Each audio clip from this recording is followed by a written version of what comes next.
Welcome to Whatcha Makin, a podcast about sharing ideas, discussing the business of making, and connecting with the maker community. Your hosts are Alex Adams, an engineer turned furniture maker of Type A Furniture, and an alien pretending to be a DIY craftsman, Alex Duffey of Duffey Woodcraft. This is Whatcha Makin. Hello, makers, and welcome to Whatcha Makin, a podcast where we talk all about our current projects, spotlight makers throughout the community, and remind you that octopuses have 3 hearts and cows have best friends. This week's main discussion is our preferred finishes. I'm Alex Duffey, and you can find me on Instagram and on YouTube at Duffey Woodcraft, and as an instructor over at cncwithme.com. And I'm Alex Adams at Type A Furniture on Instagram. And isn't it octopi? That's probably right. Okay, we'll go with that. Yeah. Well, on the Patreon side, we actually have a few more members, which rounds out the 5 members who are getting the special gift from Mr. Duffey, so we can send those out now.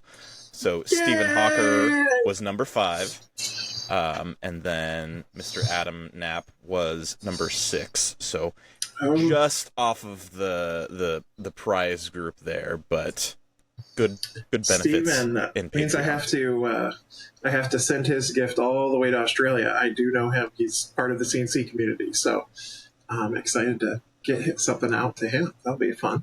So when you actually drop off that package, you have to drop it off upside down, right? So it gets to him correct side up. I think that's how that works, right? Okay. Or in the reverse direction or something. I don't.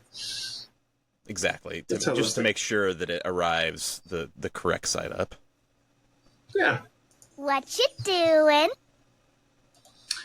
So this week, as far as what we are doing, I have been gone all last week in Vegas at AWFS. I was teaching some classes. And so I was just going to give you guys a recap of how that went.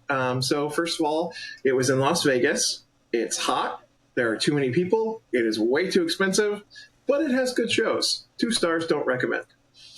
The show itself, though, was phenomenal. It was. I was told it was down year over year for attendees, both on the attendees and the vendors that were there. But this being my first show, for me, it was a phenomenal time because I got a lot of time to be able to talk to all the different vendors that I wanted to, versus having to wait in a line to talk to somebody or see somebody.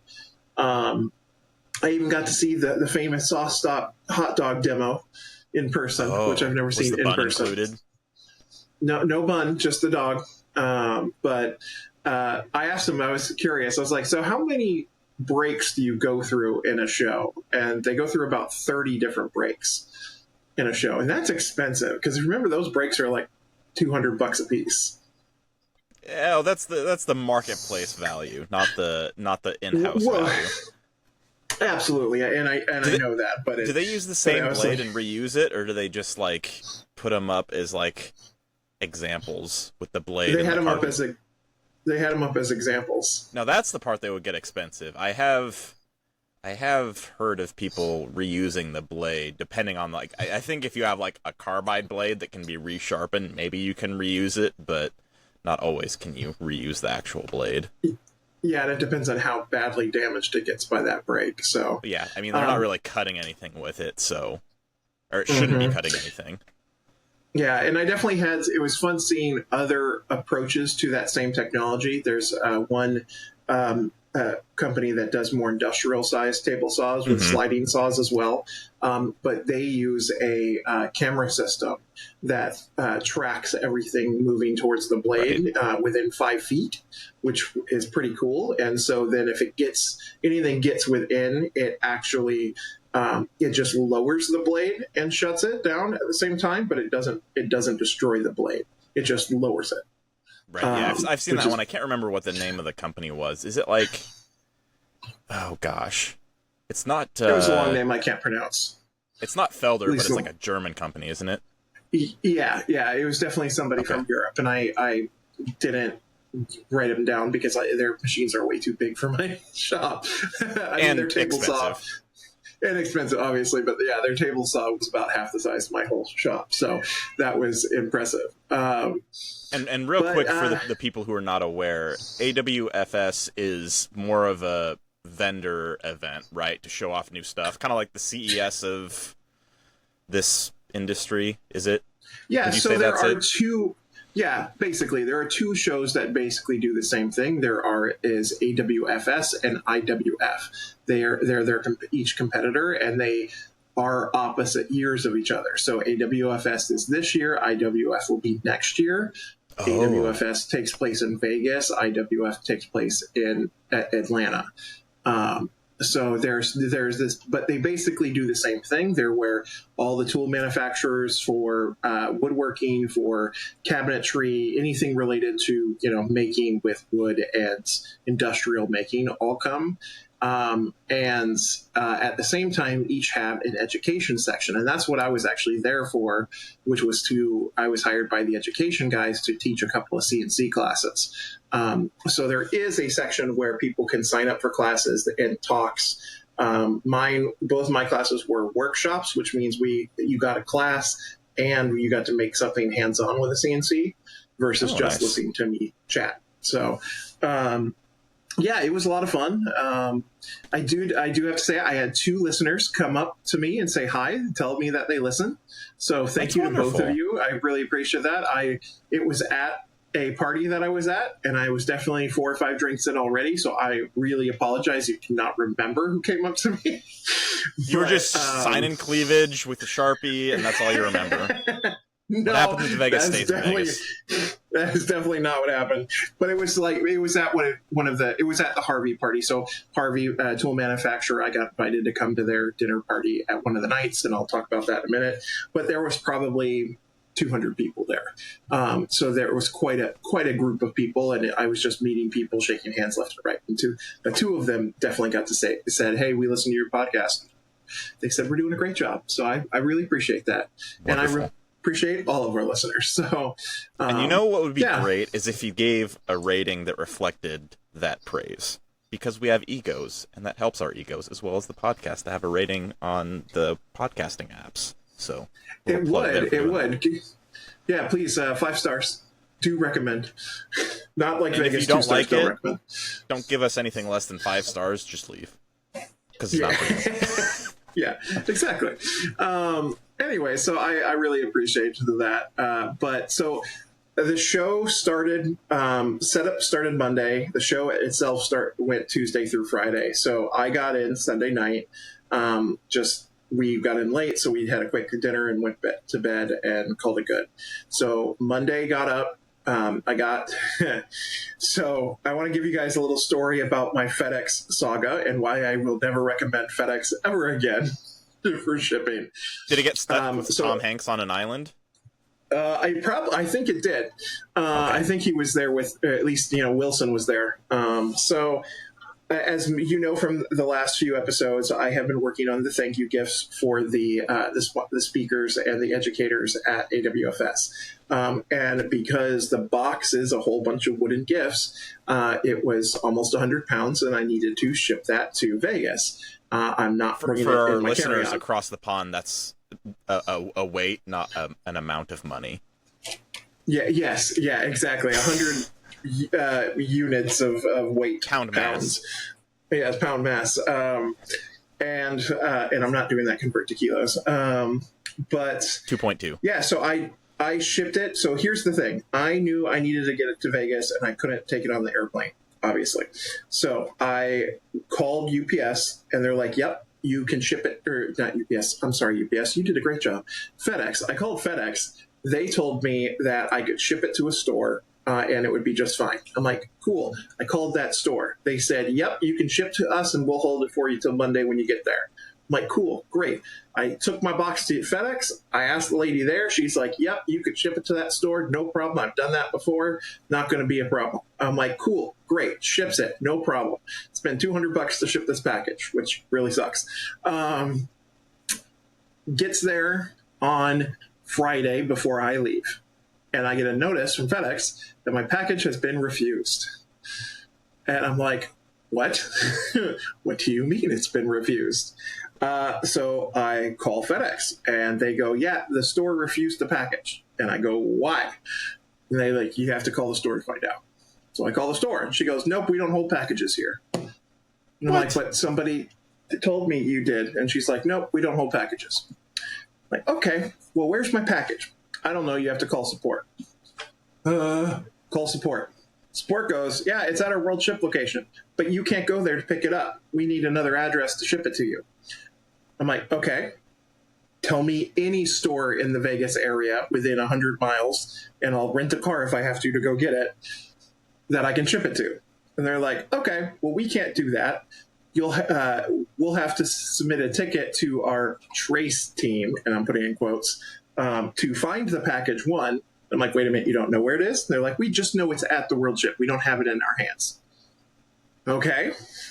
And then they'll call you and tell you where you can ship it to. Okay. So that's Friday.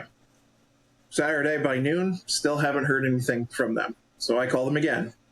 They go, "Don't know what you're talking about. We don't have a ticket open or anything. We have no record of that call that you had made on Friday." Cool. Go through that whole process again. The guy in the support line goes, "Yeah, we can't change the address because we're not the shipper." I'm like, but you shipped it from a FedEx store, and I'm the one who shipped it. It's my account. That means either one of us should be able to change it, right? And they're like, "Nope, we can't do that. But the store that you went to and shipped it can change it." So I drive to that store, and she goes, "No, I can't. That's what support's for." Call support. Support goes, well, she calls support actually for me, and they finally do it. They give her an address and go, "Cool, you can ship it to this FedEx store right by the convention center. You'll be fine." I'm like, "Perfect. This is great." Sunday morning, I get a message from support again saying the store that they selected it to will not hold the package. But this time they gave me the address to the World Ship Center and said, "You can go pick it up there," which it's 30 minutes outside of Vegas. But I'm like, at this point, I don't care. So we fly in. I get there on Monday morning. The World Center opens at 8 a.m. I leave my hotel at 8. I wanted to give them 30 minutes from they can have their coffee and whatever. So we drive to the World Ship Center in an Uber, and this Uber driver was freaking cool because he's like, "Yeah, I'll wait for you and take you to the convention center afterwards, and I won't even charge you for the time I'm waiting for you." It was so cool. He deserves 5 stars. What a guy. He got 5 stars and a really good tip because it was like 30 minutes that I ended up waiting. And so we got to the FedEx location. The place that the address they gave me to is under construction and you can't go to it. But there was a whole bunch of FedEx guys walking around. And so I like rolled down the window. I'm like, "Hey, where's my, where do I go?" And they're like, "Oh, see that shipping container over there, which just says security? Yeah, you go there." I'm like, "Oh, okay." So I go to the security place. They are a contracted security company for FedEx, and FedEx goes, and they go, "What's your tracking number?" I give it to him. She's like, "Okay, have a seat. We'll be with you in a minute. We have to call the FedEx actual guys, and they have to bring it over to you." I'm like, "Cool, fine. Sit down." He puts the phone on speaker, and it just rings and rings and rings. He calls 5 times, and nobody answers. So finally, he gets fed up, slams the phone down, calls his boss. And his boss supposedly called their boss because 4 minutes later, he gets a call, puts it on speaker, and it picks up, and all you hear is, "What do you want?" And just this nasty voice. And he's like, "Excuse me, you have a customer here picking up a package." Gives him the tracking number.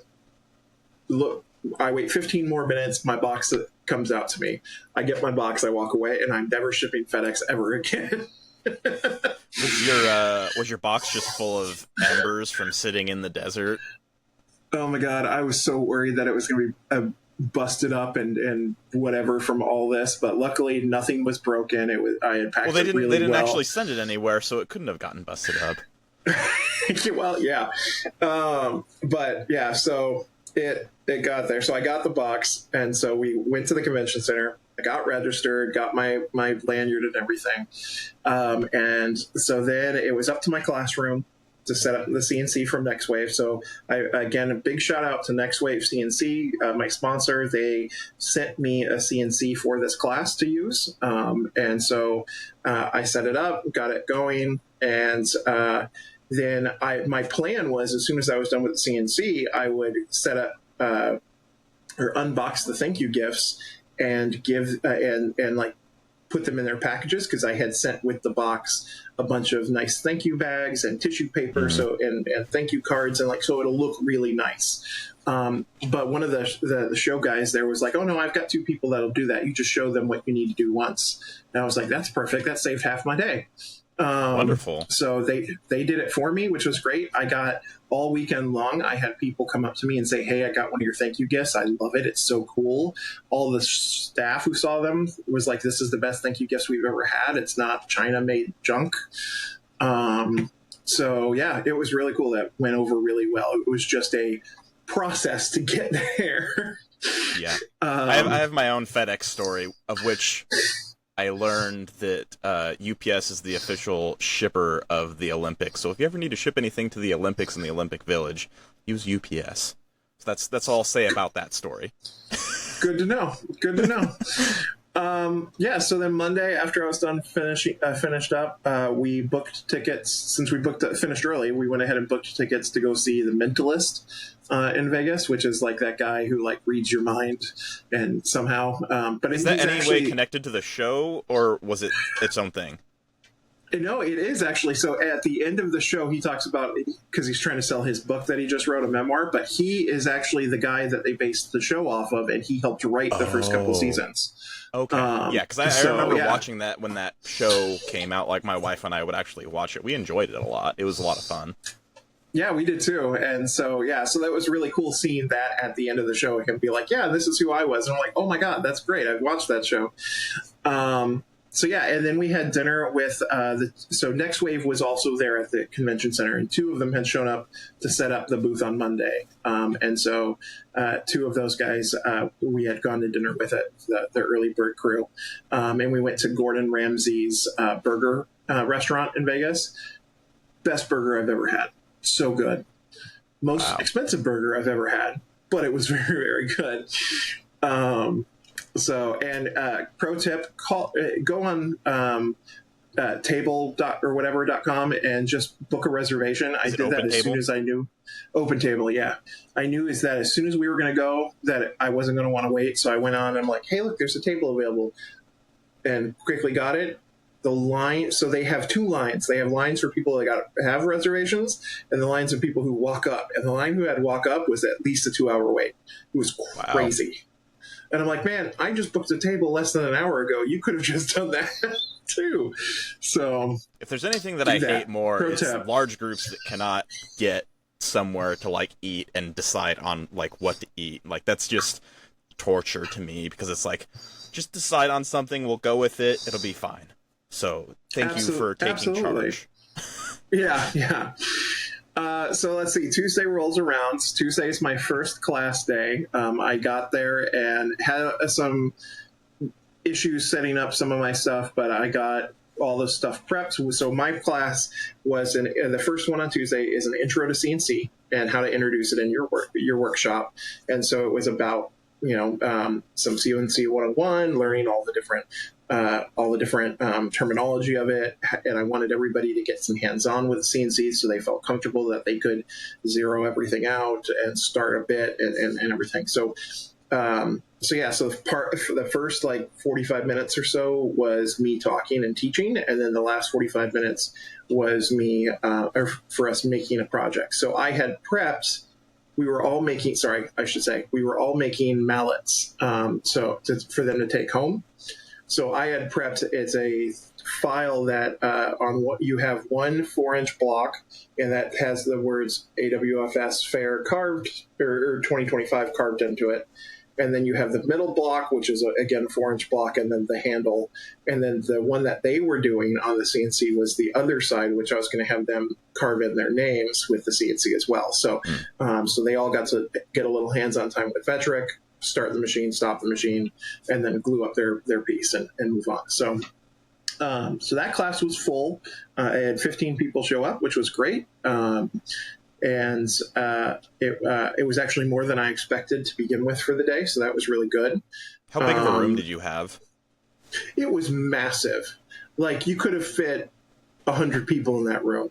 It felt really weird being in this giant classroom because it was technically 2 rooms that they had moved to the divider, so it was like that double, that massive convention style room. So we knew for next time that to tell them, like, I only need that half space. Gotcha. But that went really well. And then I had no time on the floor because that spent my entire day doing the class and the prep and everything ahead of that. So I didn't get to spend any time on the show floor. And then I got invited to the Harvey party that night, which, as I said, was about 200 people. It was massive. I got to meet a ton of people. I do want to give a shout out to to Logan Newman from Newman Special Woodwork. Great guy. Finally got to meet him in person. Very nice, very down to earth, and just super fun dude. But we actually were staying in the same hotel, so we rode together, and I'm glad we rode together because he was actually on the invite list and I was not on the written list. So I just followed him in, which was great. It was a super great show, or great party. We went to a steak restaurant, and it was lots of appetizers, open bar. Harvey did a little presentation as far as, like, the CEO was there, and talked about, everything that they've done in the last years and stuff. And it was a great time. So Harvey, you did a great job. Thank you so much for the invite. So that was Tuesday. Wednesday, I had my next class, which was actually pretty small. It was only 4 people, and that class was supposed to be about using a CNC to create wholesale products and sell wholesale items. Well, all 4 people were in my first class. So we didn't actually make our project again because it was going to be the same project. So it ended up being a very informal. I did an abbreviated presentation just because I didn't need to do any of the intro CNC stuff since they already saw it. So I did the wholesale bit, and then we just kind of sat and they asked. It was just an informal Q&A, and they asked lots of questions. And I talked about I had them bring up their machines that they had, and we talked about different settings that they could do. And so it was really fun. I actually really liked it as my last class. It was very informal and just laid back, which was great. And then I got invited to go to dinner with Nextwave and Vetric. And we went to a place called the Pepper Mill in Vegas. And everything in Vegas is super expensive. And you get very small portions for a very big bill, except at Pepper Mill. Pepper Mill is known for the largest portions in Vegas. And when they mean that, it's like, think of a standard how big American portions are, and then double it. I'm thinking of either a Chinese food or like a Mexican place where they have big portions. Is it bigger than that? Oh yeah. I've never seen portions this big before. It was insanity. So Vetric, they're looking at it and like, okay, there's 9 of us. We're going to order 2 appetizers. They ordered chicken and steak nachos as the appetizers. The plate, it was probably 15 pounds of nachos. Wow. It was just this massive, and if you're on the screen, it was huge, this mound of nachos that come out. And that was just one plate. And 2 of them came out, and we're all looking at it going, and we ordered entrees, so every entree comes with a salad or soup, and the salad or soup are what you would get as a entree somewhere else.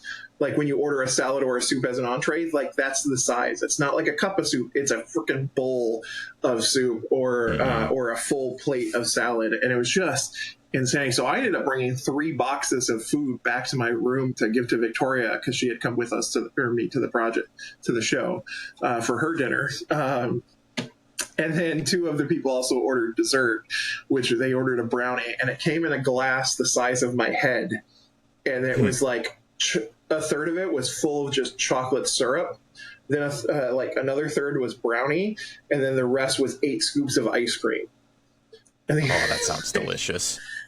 super delicious, but it was insanity. But it was a super fun time. The Vetric team is amazing. The Next Wave team is amazing, obviously, but it was just super fun. We had a ton of fun talking and just goofing around. So that was Wednesday. Thursday was actually my day to be on the floor. I finally got onto the show floor, saw lots of cool things, which I'll talk about later in the maker area. And then I got to do dinner with just the Next Wave crew, and my wife came along for that as well. And then Friday was my day off. It was technically the last day of the show. I had already packed up the CNC and I was done. So I decided not to go back to the show because I had done the floor. And by the way, Thursday, when I did the whole floor, my phone says I did 8 miles that day of walking. Wow. So I was just sore. So Friday was my Explore Vegas day. So we had a friend that had come into town too. So Victoria, myself, and our friend Samari had gone. We went to brunch. We went to this cool bookstore that was really unique and stuff. And then we went to Blue Man Group in the afternoon, and then did some dinner with friends as well. So it was. The Blue Man Group is still doing shows? Yeah. There's the second longest running show in Vegas. Huh. I thought they discontinued their shows. So they closed the one in New York. Maybe that's what I'm thinking. But they still have 3 locations globally that they're doing, and Vegas is still one of them. And it was funny. I saw them 17 years ago, the last time it was in Vegas. And the show has been updated quite a bit. There's still there were 2 songs that I recognized that I'm like, oh, yeah, I recognize these. But then the rest of the show was completely new. So it was really cool to see it updated. Yeah, 'cause I think I saw the Blue Man Group 10 or so years ago. And the one thing that I remember from that was it was one lull in the show, and one guy shouted, "Play Freebird!" And then the guy just starts riffing Freebird on the guitar in the show. And I was like, so oh cool. my gosh, that is epic. That's awesome. Yeah, this one, at one point, they brought 2 guys up on stage, and they were just doing weird things to them the whole time, and they put them in aprons, and they had them call each other on a phone, which was kind of funny. And then they ended up while they weren't looking, cuffing them together and then walking them off like they got married in Vegas type thing. It was really funny. But That's yeah, great. It was good. So anyways, that was my week. We'll talk a little bit more about what I saw at the show coming up soon. But what have you been making this week? So I have been getting into the walnut boards that I brought back into the shop. So I've been working on a bench for one of the several projects that are a part of that group of lumber that I'm doing. So a lot of material selection with that one, because with those specific projects where it's the sentimental wood, it has to be made out of this stuff, there's a lot of paying attention to grain and making cuts to make sure that I get the show face that I want. So originally I was looking at doing the top of this bench is a single piece, but then it had to be 16 inches deep, so I had to do it with 2 slabs, just because what they wanted was no sapwood, which this walnut has beautifully ivory sapwood that's wonderful. I was like, oh my gosh, I feel so bad not having this in here. But anyway, so I was going to have to cut it down to at least 2 boards, and with how because they wanted more clear walnut on this particular bench. So what I ended up doing was I was going to do book matched, but I was the way that I cut this down, I don't know, it would make more sense if I just used the essentially the quarter sawn portion and not the centerpiece of these slabs, because these are flat sawn cut slabs, which just means we just went through the log layer by layer and cut down. We didn't turn and do quarter sawn for every single one.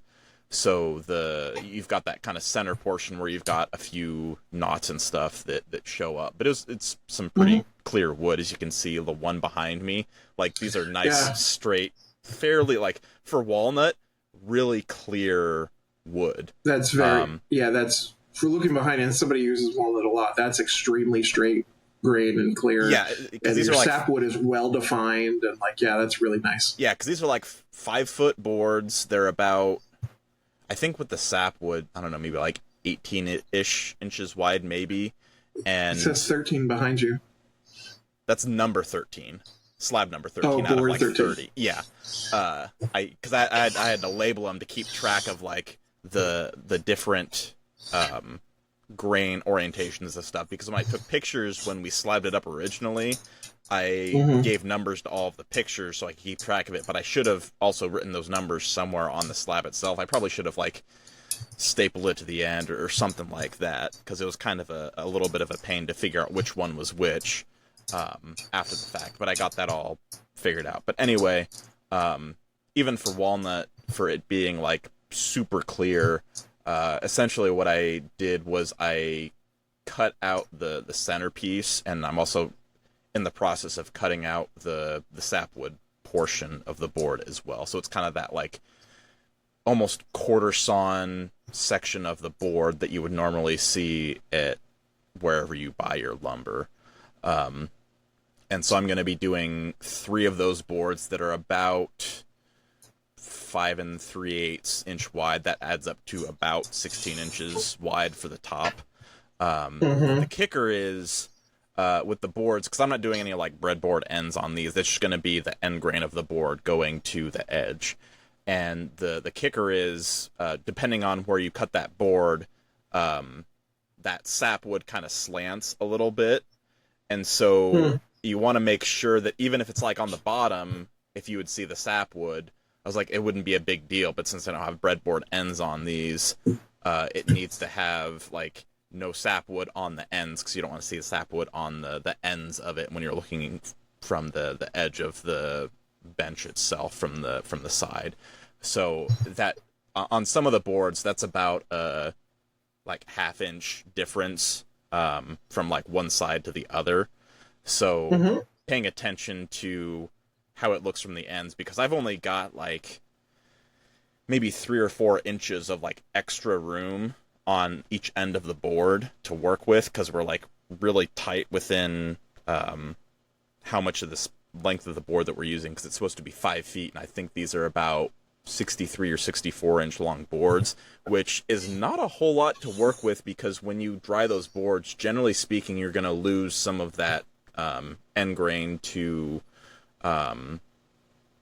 cracking and checks and all that kind of stuff. So surprisingly, not a whole lot of that on some of the boards. There's a few of them that had some end grain checks on them, but the boards that I sifted through didn't really have them. So I can use essentially the full length of that board. But I've also been paying attention to, when I make those cuts, that front edge of the bench, you also want to have a little bit of that rift sawn on that edge, because then you see the grain direction on that side as opposed to like a flat sawn board. Because if you cut and you're not cutting into that like diagonal grain, you don't get those like lines on the front edge of that bench. Because if you're cutting into like true quarter sawn, it would look like flat sawn on the edge, which isn't quite as pretty. Which you run into this stuff all the time when you're making like legs of chairs or benches or whatever, because when you look at a board as it's cut from all the different sides, if it's in that diagonal orientation, it's going to look like lines the length of that piece regardless. But if you're quarter sawn, 2 of the faces are going to have really nice grain orientation, and then 2 of the sides are just going to look kind of like flat and boring. So that's where some of that grain selection comes into place. So my process when it comes to the rough sawn lumber is I roughly cut about the shape that I'm looking for in size. I give myself a little bit of extra width on there, because when I make those cuts, that board is not flat, and so your saw is not going to be flat, or because I use the track saw to cut these, and I use a ripping blade on it. Because since it's got a built-in riving knife, it works well for that application. I take 2 passes, one at half depth and then the second one at full depth to make sure I'm not pinching the blade. Because even with a riving knife, if you have a lot of built-up stress, it can pinch that riving knife and get stuck. Ask me how I know. Oh yeah, walnut is notorious for that too. I do that all the time out here. Yeah, so there wasn't too bad of pinching of the blade, just a little bit on these, since these ones were pretty straight grained. But the cuts that I make them to be a little bit wider than I need, so I pretty much like cut close to the center of the board and then ran it through the jointer to get that flat face, and then run it through the planer to get both faces flat, and then that's when I start cutting to the actual final dimension, because I've got those 2 flat parallel faces. That means that my track saw is going to be flat on there, because I don't use the jointer for doing that second face, because mine is a dinky little fence that does not work at all, so I use the track saw for that second fence, or second face. So that, and right now I'm doing a lot of marking up and figuring out where stuff is to make my cuts, and there's a couple of boards where I'm going to be cutting on the sapwood portion just to see what that front face looks like, and then I'll kind of cut in a little bit more, because there's sometimes it's hard to see how something looks, a couple inches in the middle of that board, because you won't be able to see any of those things until you actually cut into it, because sometimes there might be, because like these were cut 8/4 rough sawn, and now I think they're down to like 1 3/8 if I remember right, after they've been planed down on both sides. And so sometimes you'll get knots that happen in the middle of that you didn't see from the rough cut. I didn't really have too many surprises like that, but as I'm cutting through it, like into the sapwood and then into the section that is like closer to the heartwood, we'll see how stuff kind of like pans out and which face ends up looking better for the outside edge of the bench as opposed to the inside glue face that I'll be doing. Because once I glue that one up, it's gonna be just 3 boards, and I always use the domino for alignment to get that stuff glued up, and I'll put it in those because I've got some panel clamps that I absolutely love using for those types of glue ups, and there's one board that I have that like there's a couple of knots on it that I don't know if I'm gonna be able to get the full width of the board without those knots and without the sapwood. So I'm debating on if I actually, if I just want to fill those knots and keep them in there, because they would be like I think it would only be 1 knot, and we're talking like something that's like maybe 3/8 inch of a diameter of a knot, and it's nothing big. Like, it's just like cut from the side. It's nothing huge. So I had talked to them about filling in cracks and stuff with epoxy already, so we should be fine. But I'm just trying to get the most clear top for this bench as possible. So I'm debating a little bit of if I need to kind of sneak up on that dimension and see if I can't get that knot out of there. And this kind of depends on that, like, the slope of that sapwood, because we're talking about like just like a 1/4 inch too much material, or sorry, too little material that would include those little small knots. So we'll see kind of how that stuff pans out, because honestly, even if I don't end up using that one board as like a top piece, I'll probably end up using it as an apron piece anyway for the bench legs, because this is just like a shaker style bench. Like, it's not going to be anything fancy. The legs are probably going to be about the same thickness as the top. I might make them just a smidge larger, but honestly, proportions-wise, I think it'll look okay just like that. Because it's only, I forget how tall this bench is going to be, but it's not going to be super tall, so the legs don't matter quite as much. Because typically you'll taper those legs to give it a little bit better aesthetic, but I think I'm just going to leave these ones blocky just because it's going to be shorter and it's going to be easier and it'll look just fine. Because tapering those legs is that like extra little step that, you know, it would look nice, but I think just keeping to that more blocky style, because I think in shaker style, do they taper the legs a little bit? I can't remember. Yes. Okay.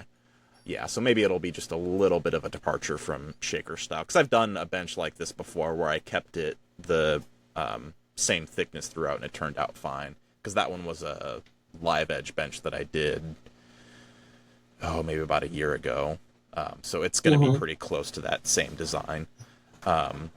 So after all of this is said and done, that bench will be pretty much just a pretty dimensional piece of furniture. It's not going to have any live edge components to it, so it'll be very, very square, because it's going to go at the end of a bed is where this is actually going to live.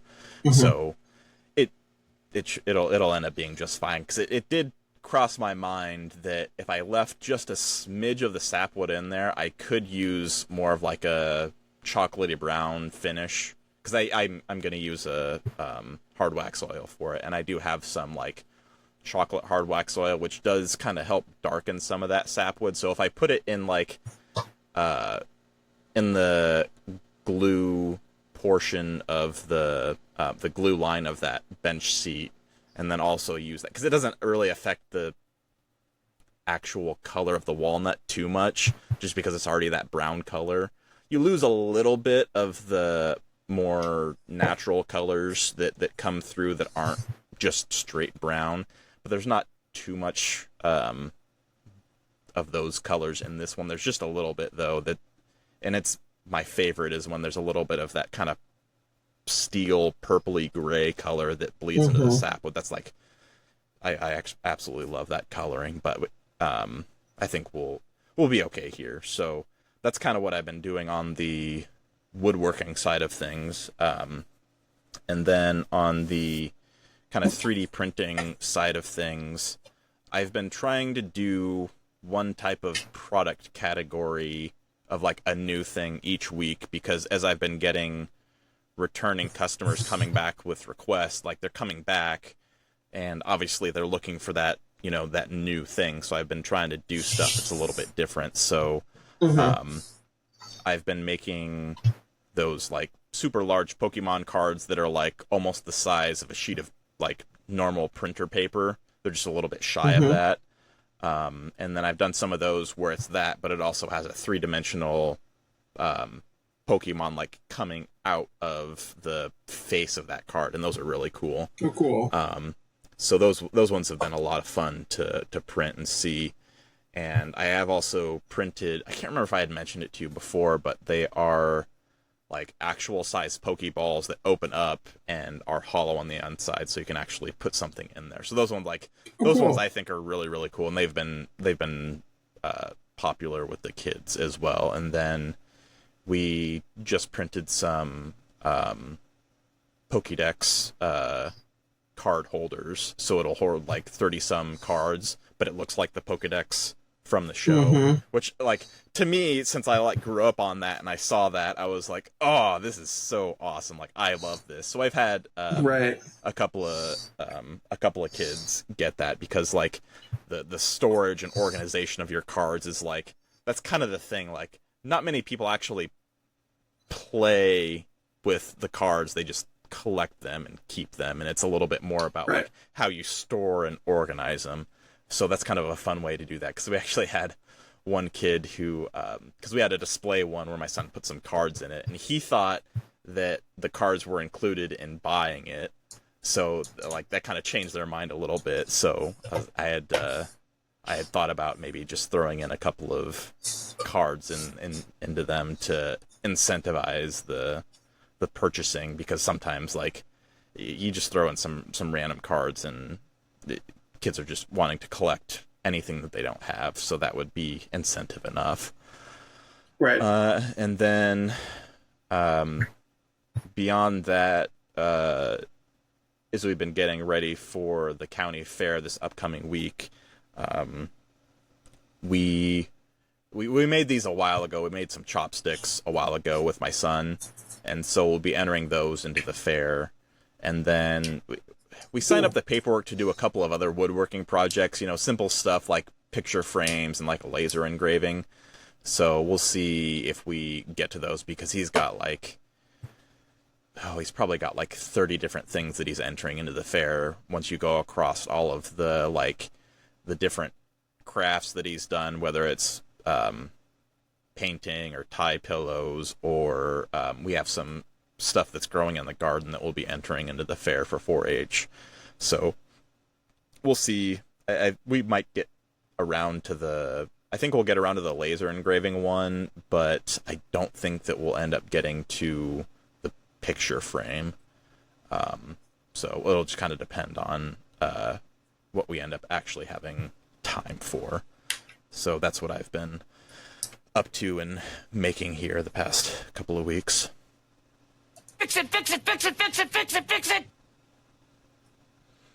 Yeah, so... Well, again, yeah, go ahead. I've been traveling, so I haven't broken anything, but because I haven't been in my shop.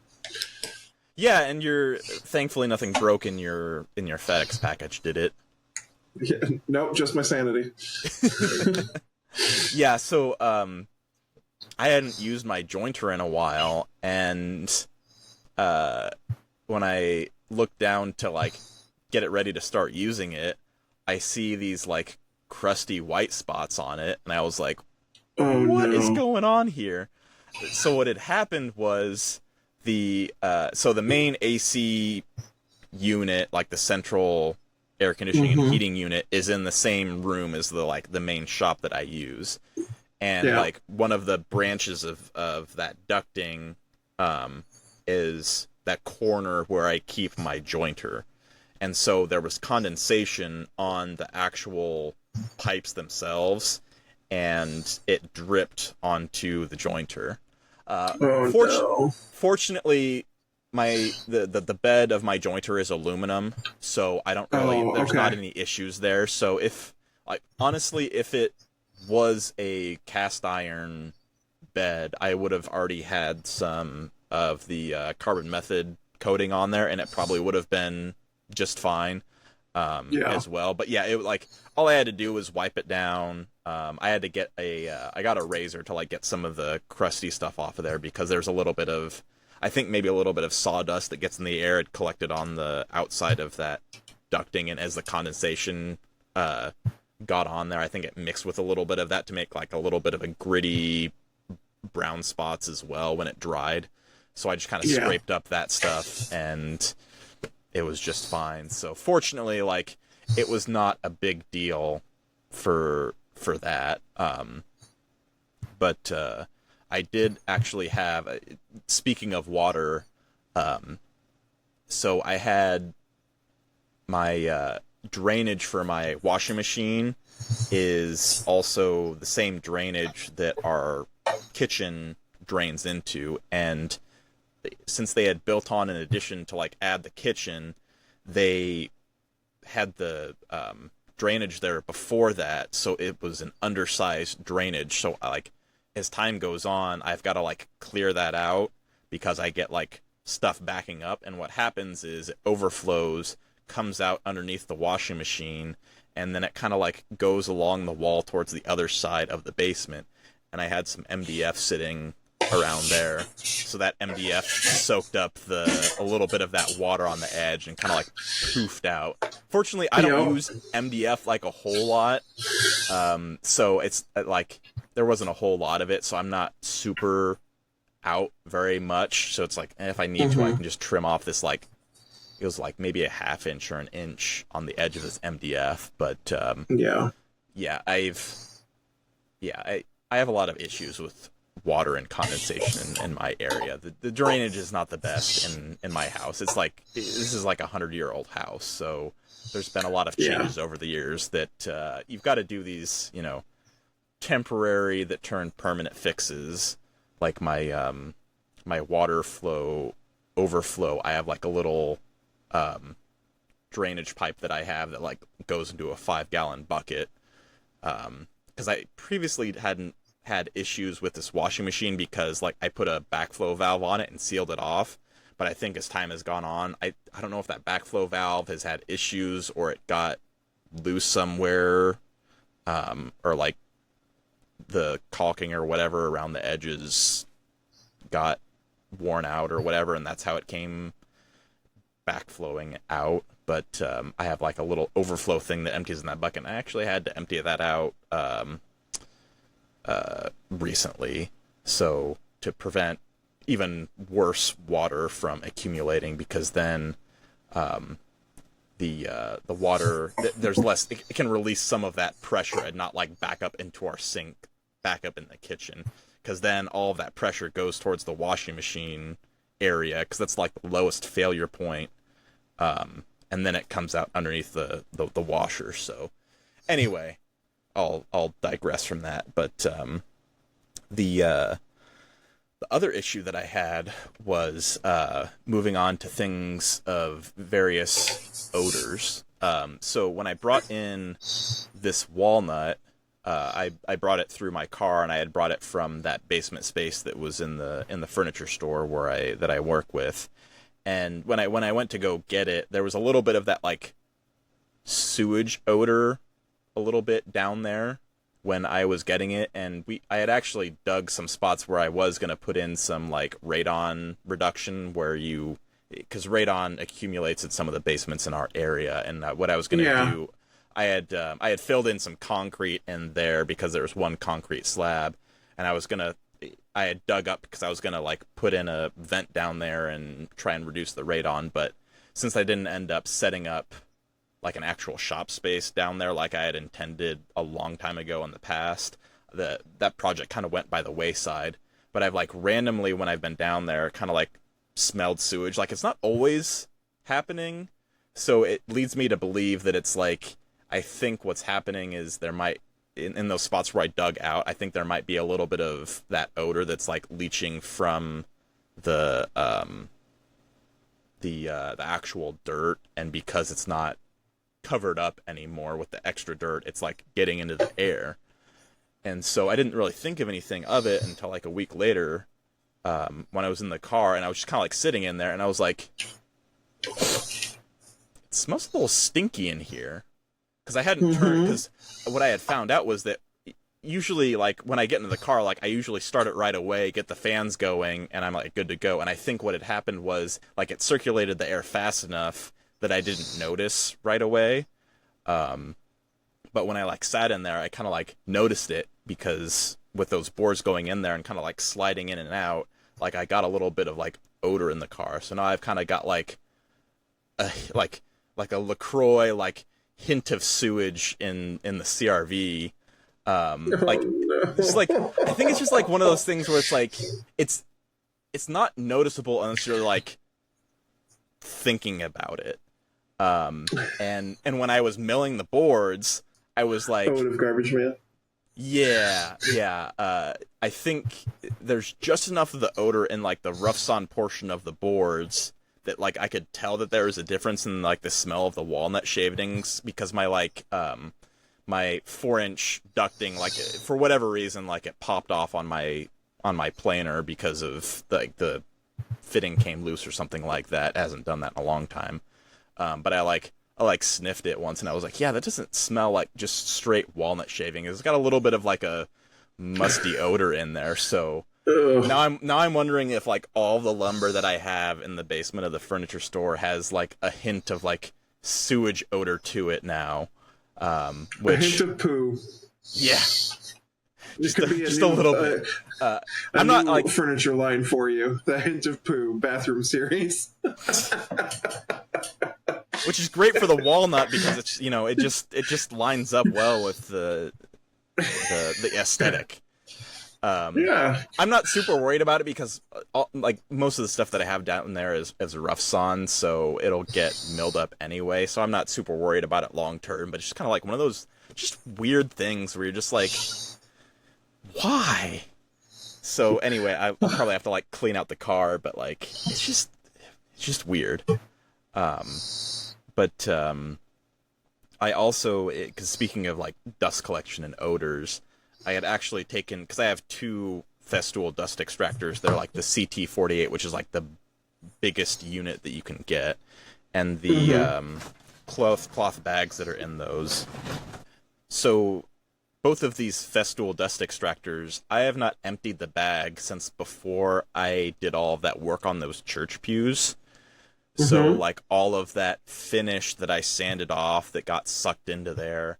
Like, I have the pre-separators on these, so I got a decent amount of it separated out, and I would dump out that extra stuff. But I was like, the last time that I used them, which was maybe like a week or so ago, when I was sanding, I was like, I'm getting a little bit of dust that's hanging around on here, so I should probably empty out my bags because the suction power is getting reduced. And one of them was fairly full, and I think like it was like maybe 75% full, the bag that was in there. It's kind of like one of those clothish bags. And I think what had happened there was that the sawdust was like kind of like slanted towards the intake, like it didn't pull it all the way to the back of the bag. Yeah. So if I had tipped it back a little bit and kind of shook it, it probably would have like done okay, because then the hose going into that portion wouldn't have been like blocked, because it seemed like it was kind of blocked. But either way, like it had that like horrendous smell from that like varnish, like 100-year-old varnish that I had sanded off of those church pews. And the second dust collector wasn't, it was only maybe like half full, but I was like, you know what? Like all of this like odor crap in there and like all this junk blocking up the bag, I'm just gonna toss them out and put in new bags and just not deal with all that, because of all of the like gooey crap that came in might be just like getting stuck in the bag filter thing.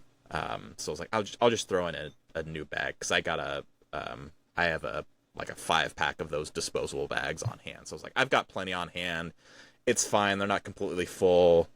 The penny pincher in me wanted to like get the bags full, but I'm like, it'll be just fine if I just empty these out and put a new one in.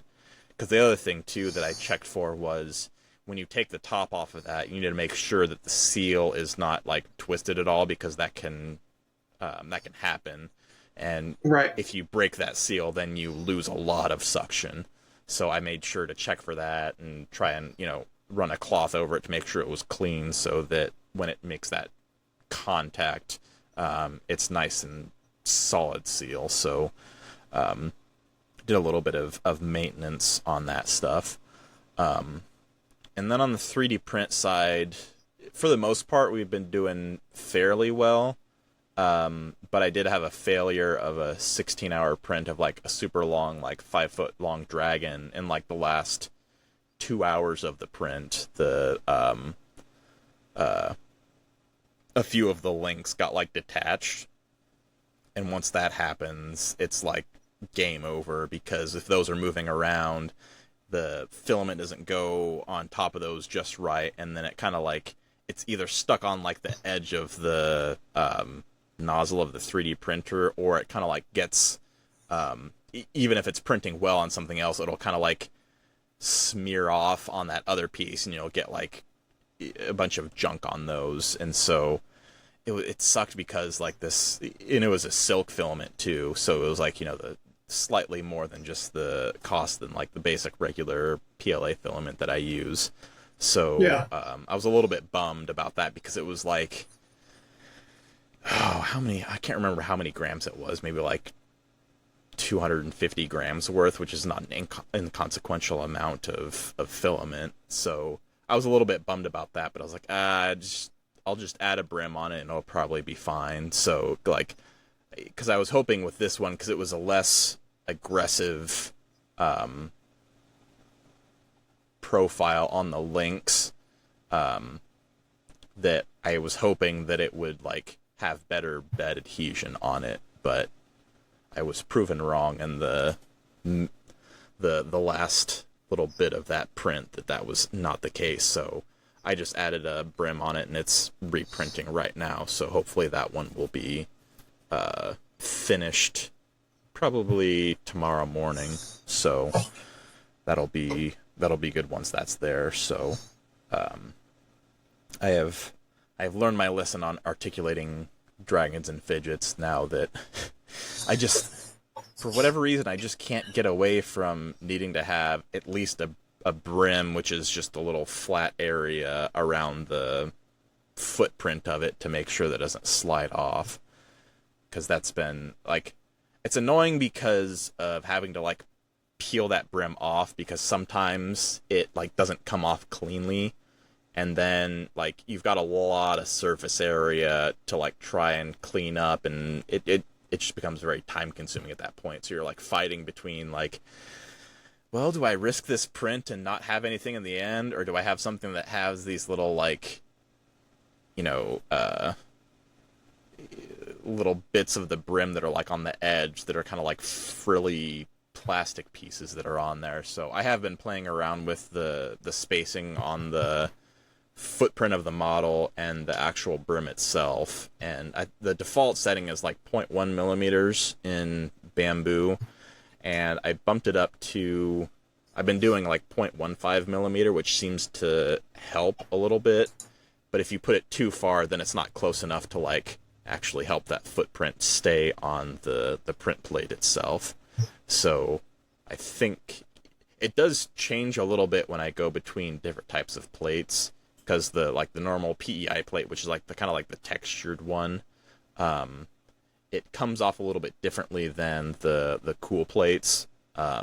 Because with the other one, since it's a higher temperature, it like melts differently in that first layer, so it like peels a little bit different. So we'll have to see if I'll probably get into adjusting that brim gap width a little bit more here to see if that if I can get it so it just peels off nice and clean on both the cool plate and like the normal textured plate. Right. So yeah, that's all I've got that I've been breaking, that at least that I can remember so far. Because there's always something. My money. Sorry, that you said all done. Shut up and take my money. Yep, that was my bad. Anyways, so moving on to our next segment, Whatcha Sellin. So I just have just a brief update. I did finish my funeral box custom order that I had. A guy wanted 4 funeral boxes. So I had gotten those all wrapped up and done and shipped out right before I left for AWFS. And they arrived while I was there, and he was very, very happy, excited, sent me photos, said thank you so much, did a great job, and yeah, was really happy. So that made me excited that it all got there safe and sound, because I shipped them the same time at FedEx I shipped the other ones. So I was worried, but this one went fine. So yeah, it was good. I'm glad they're happy. The funeral, I think, is this week, so I'm glad that they had them early and have them ready now for the service. So yeah, that was always a lot of details. Yeah.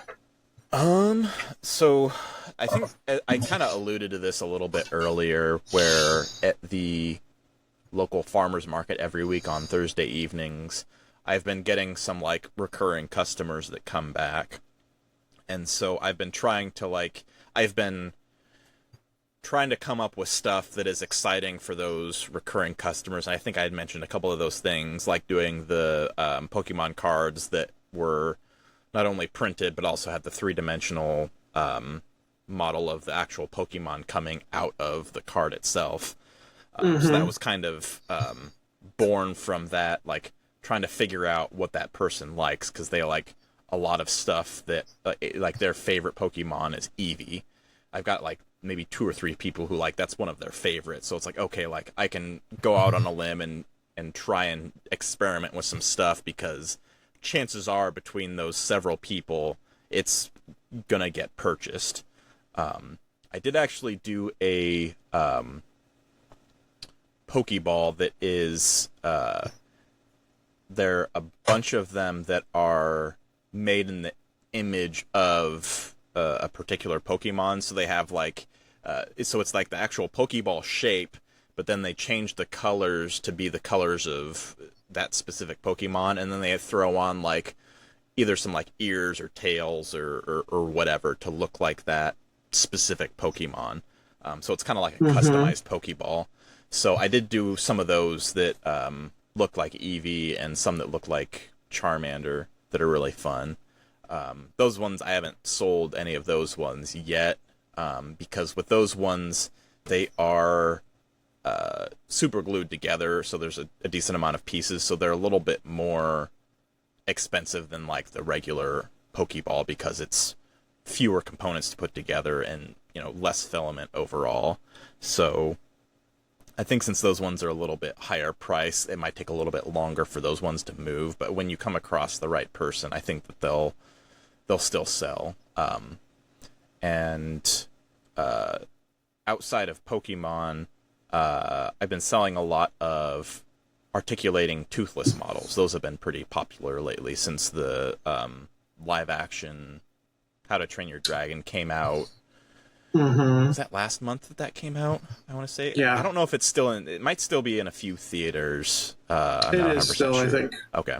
Yeah, because that's one that, like, personally, I've been intrigued to go, but not like a burning desire to go see that one, just because I love the original so much that it's sometimes it's hard to see the live action, because with it being like the same story, it's like if anything gets changed or isn't perfection, you're like, well, this isn't good. It's like the same thing with, like, you know, any of the 90s Disney movies that got live action remakes, like, you know, Lion King, or you know, when Lilo and Stitch got remade, where it's like there's very, very high standards to live up to for those. So I'm kind of on the edge of that, because I'm in a similar boat where I was let down by Lilo and Stitch a little bit. So Really? I've been hurt once, so I don't know if my heart can handle it twice in 1 year. Yeah. And then one other thing that I'll Supposedly probably... this one is the best remake. People say it's the best live-action remake of all of them. So, well, this one is DreamWorks, so it's not Disney. Disney's been...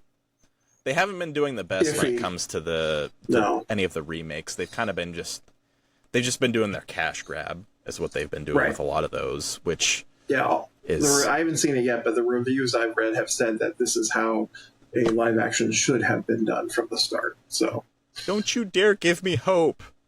I will give you hope, because I have hope. I haven't watched it yet, but I really want to. I'm waiting for it to become free on streaming. Gotcha. Now, what'd be really interesting is if they started doing live action remakes of, like, Shrek. That would be interesting. That'd be terrifying. What are you talking about? I don't know. Bringing out Mike Myers to be Shrek, that would be great. That would be great, but also it'd be terrifying. I just think about when they blow up make the frog and a snake a balloon. That'd be great.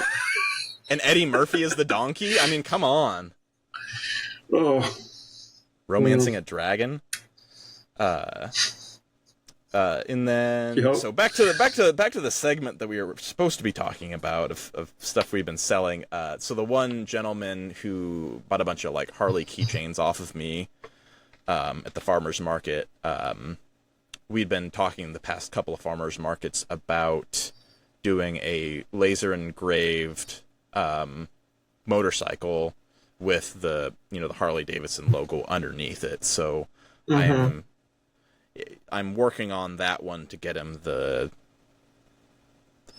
don't want to say it's like the quote, because he's probably going to go with it regardless, but just so that, like, he knows what it'll end up being, because we'll end up probably making it on, like, a board of cherry, and it'll be more of like a decorative piece, kind of like that laser engraved house image that I did. So I have a little bit of work to do to convert the particular Harley motorcycle that he wants into a line image, so then I can figure out about how long it'll be on the laser, because that's going to be the main driving cost, is how long it takes for that to engrave, which I don't think is going to be too bad, but it is like I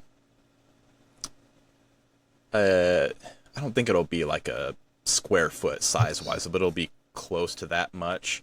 But since there's not going to be a whole lot of, like, super small details in there, like in the houses that I had where there was, like leaves in the trees and like the shingles and stuff, I think it'll be a little bit more reasonable, the amount of time that it takes for the laser to do, which then essentially drives the cost of the end project. So I think I'll get something good together for him. But with the fair coming up this week, it might be a little bit tough because so we're setting up at the county fair, and that starts on Thursday, which is the same day as the farmers market for us. So I haven't figured out if I'm going to be able to set anything up at the farmers market. So, cause what I had considered doing was, cause we have some duplicates. I've gotten to the stage where I've been able to catch up and get duplicates, especially since we have that second A1 printer now, where I was thinking about, I just man the fair booth, and then I send my son off with my wife and grandma for the farmer's market for a couple hours with a few of those items, so that I keep the consistency for those customers that keep showing up. So, because we had one of his, like, I don't want to say camp counselors, because it's like a summer program. So it's one of the people that, like, works there, which that just ended this week. They wanted one of those Pokédex pieces that we had made, and they were going to come to the farmer's market for that. So I was like, oh, I forgot about that. Like, I probably should have told them to just come to the fair and do that instead, because we're going to be there for, I think it's going to be about 4 days worth. The last day is only going to be like 2 hours, so it's probably not going to be a whole lot, but that probably would have been a better setup for that. But speaking of things that my son has been selling at the summer program, I feel like we became like an in the alley like arms dealer, because one of his friends like wanted it's like one of those like butterfly knives that he 3D prints. Okay. So because like normally I don't print this stuff and sell it, just because like I don't want anything that can like come back and bite me in the ass later on. So like that's why I don't do any of like the expanding swords or like a bunch of that stuff, because if kids hit each other or whatever, then parents aren't upset and then they like don't actually come back. I want to keep those recurring customers. So what ended up happening was this kid, which is I think like right in that like elementary to middle school age, so like he has a phone, and so my son had given him my card, and so he like texted me. He's like, okay, we can go meet in the park. I'm like, oh my gosh, like we're meeting in the park to give this kid like a butterfly knife, and this is just gonna look so shitty. So like I have when that little voice in your head says this isn't right, that wasn't right. So don't worry, my like so we rode like the park is like a half mile, like not even a half mile from our house. So we like rode over, and I've got a picture of my son like handing it over and getting the money of him in the park. So it's just this comical picture of this like, oh my gosh, like I didn't like I think it was just one of those things where like my son had kind of like already promised it to him, and this kid is like, he was there when we did the setup at the swim meets when we were selling stuff, but he didn't like have any, like he didn't have any money with him to like get anything then, and he'd always kind of like hang around because he was interested in the stuff and always asked if we needed help, because he was trying to like, I think he was trying to like figure out a way to like help, and then maybe we get like give him something or whatever. So it's just like one of those things where it's like he finally had whatever money for it and he was excited about something. I was like, I guess just this one time, maybe we'll just go with it and we'll never speak of it again. But yeah, hopefully that doesn't come to bite me in the butt later. Don't worry, my son sharpened the knife with 400 grit wet dry sandpaper as well for him. He didn't charge him extra for that. You're not helping this case. No, it's not actually sharp. It was just he wanted make sure that it looked cool. I think it was he takes pride in his 3D prints, and he wants them to be the best. So he wanted to make sure his customers were happy. Mm-hmm. That's all I've got now.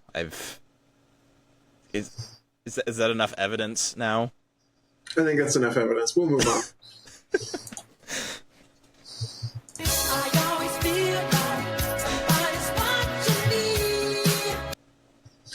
All right, so in our Whatcha Watchin section, we normally will shout out small makers and stuff. Because again, I was traveling, I do want to shout out some of the things I saw at AWFS, and Alex will have his normal things that he's been watching throughout the week. So, is anything that I watch on Instagram normal, though? I don't think it is. No, you send me a lot of that stuff, and it's not normal. But I send you equally as insane things. So maybe we'll just say my typical things that I see. Yeah. We don't want to give people the expectation that I'm normal. Yeah, that's true. Because we're not. We're absolutely not. So Harvey, as we all know, Harvey Tool Manufacturer, they released or announced. It's not released yet.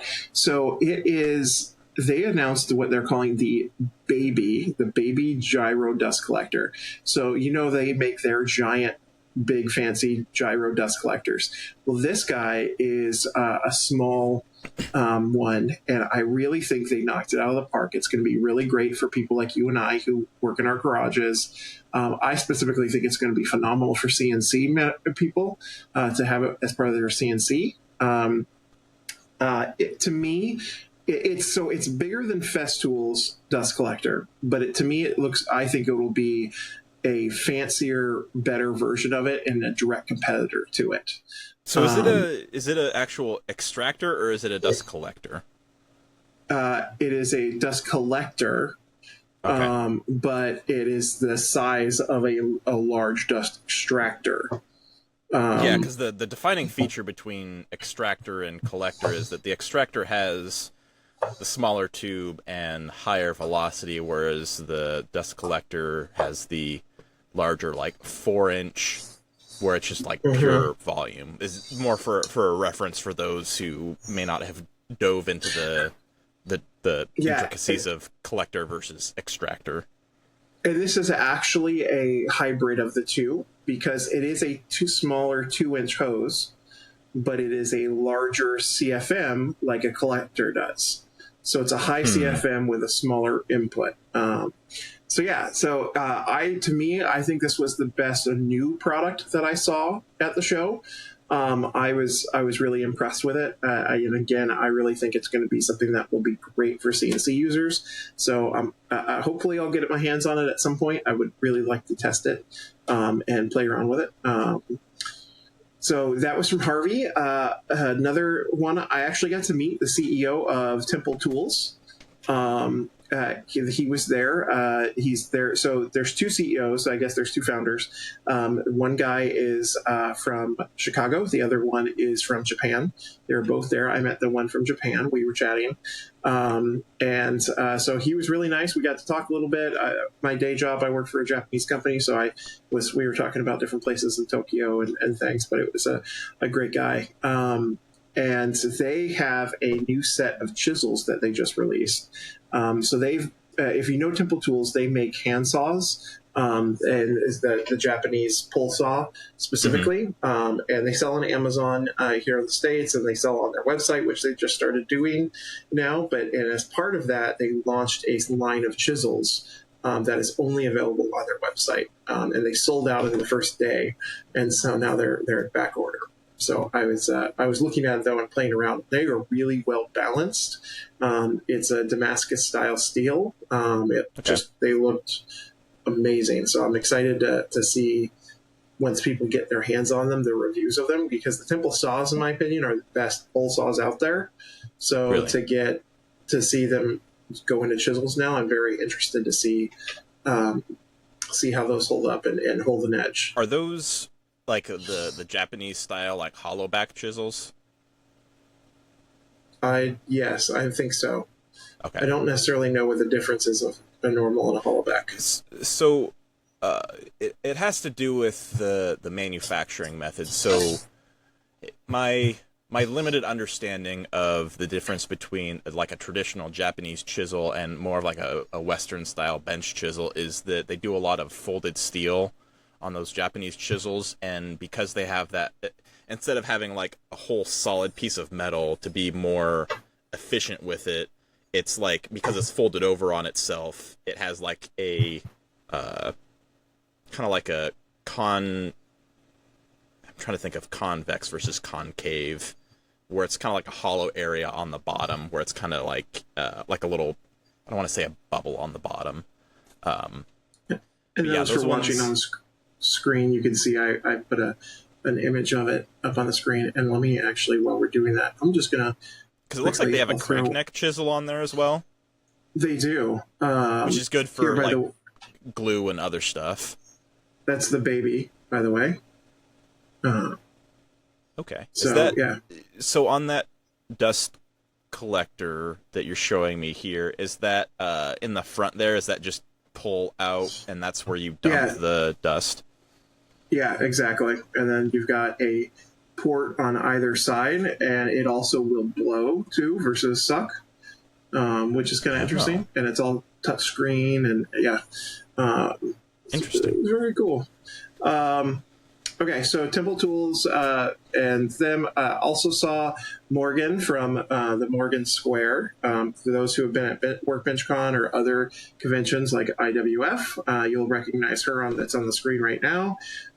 Morgan is phenomenal. She has developed what she's calling the Morgan Square, where it connects. It's a square that also connects to your tape measure, and it's perfect for framing. It's so easy. She does an amazing, an amazing demo of it. In my mind, she's on the way to being a millionaire. I know she just got a distribution deal with a big box store, which I'm not going to talk about more, but I'm very excited for her. I think she's going to do a phenomenal job. I mean, she already does. Every store every convention she goes to, she wins an award at. Like, she won Best Innovation at AWFS. And yeah, she does an incredible job.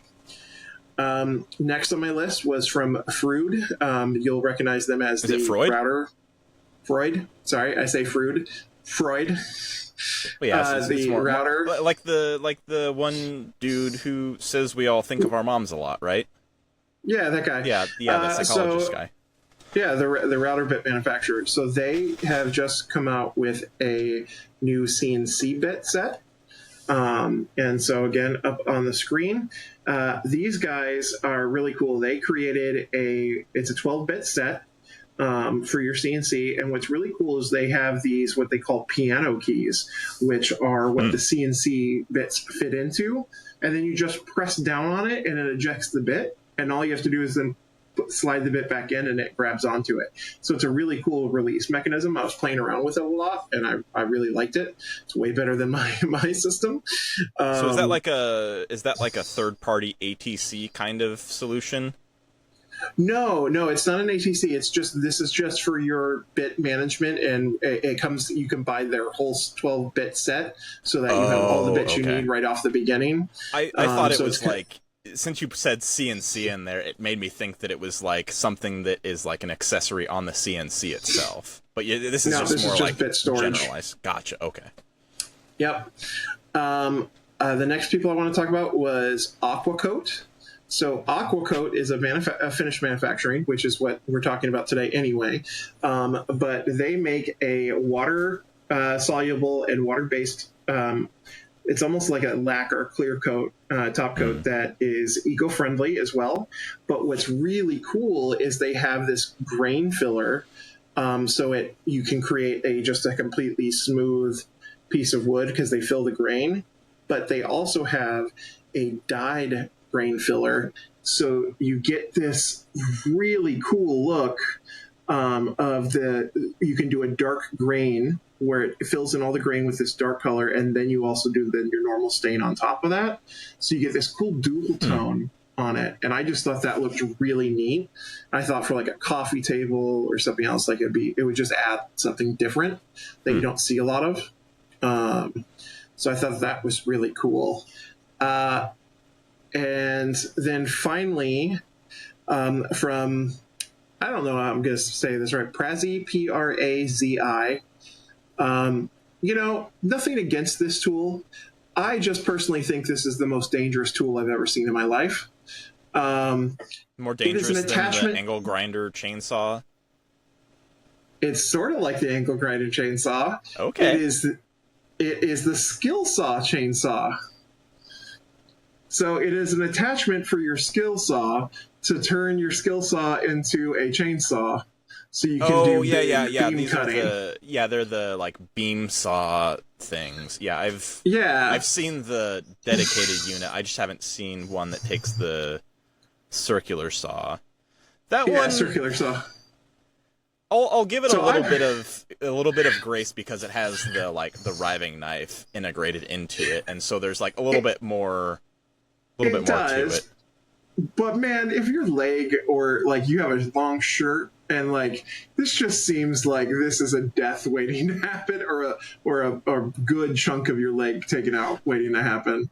Yeah, it's definitely that's a timber framing tool is what that is, and you need to be in that mindset because it's definitely not a typical shop tool that you would have. Although it helps with having like depth of cut if you need something that's like really, really thick that you're cutting and you don't have a whole lot of stuff. Actually, for something like that, like, I mean, I have my 16th and 16th inch diameter beam saw that can cut like 6 inches deep. That's massive. But I will also use I have an electric chainsaw that's like, it's basically that.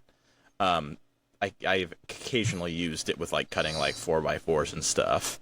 But it's so in that category. I saw that. I was walking around going, I cannot be trusted with that tool. I would kill myself very, very easily. And then the very last thing has nothing to do with tools. It wasn't even at the show. It was at a buffet. I'm a cheese guy, and I just have to share this with the world because I didn't know this cheese existed. It is called Black Lemon Gouda. I gotta tell you, it's the tastiest thing ever. If you like a Gouda, it's a regular aged Gouda, but it's been aged so it goes black, but then they also add lemon zest to it, so it's very light. It's so good. I loved it. I bet that would go along with isn't there like a there's like a little segment in Japanese culture where they like make a bunch of like black food where it's like it's like a burger where like the bun is black and then like the meat and then everything else. That would probably go well with that. Absolutely. And they make like black garlic is aged garlic and stuff. Like there's plenty of options. But yeah, I saw that while I was out there. I was like, this is so good.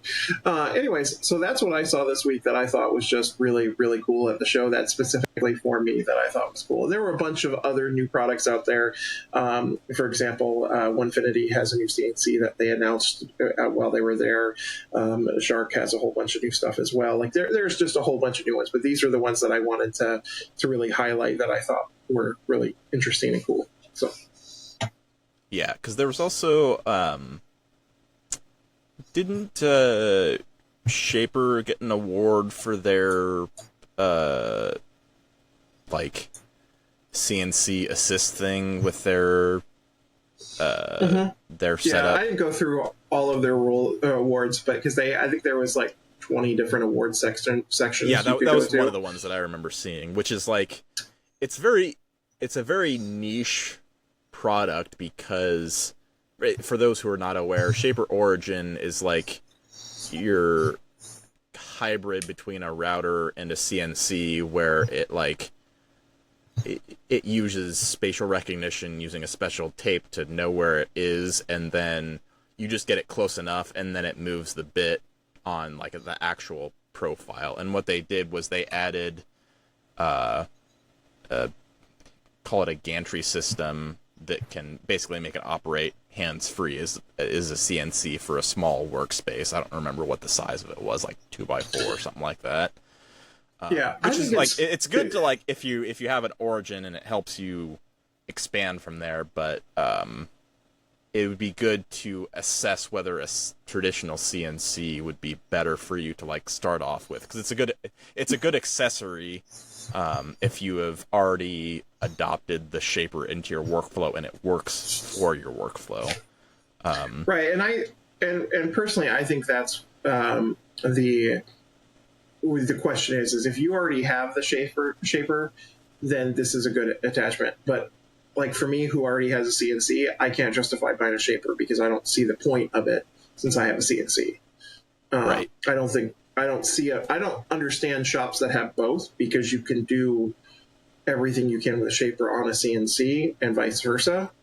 Mm-hmm. Unless you have a limited size CNC, and then I can understand if you have a big table that you're trying to put one little thing in the middle or something and you can't put it on your CNC. Right, yeah, it's very good for those engravings on large tables, and they also have a very large catalog of files for like doing like hinges and hardware and that kind of stuff, which I think is a good value add.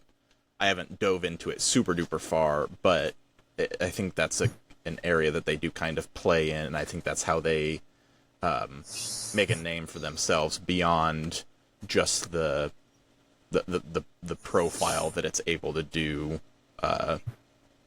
on those workspaces. Right, absolutely. And I'm curious, because I did see the Onefinity stuff with because their thing is that they did not have a 4x8. Their biggest was a 4x4, and this tiling system, as it is described, allows them to have a 4x8 area. And I'm curious if your thoughts on this, where I don't know if it's like built into the base, all of the mechanisms, and you like buy the base and it has all of that.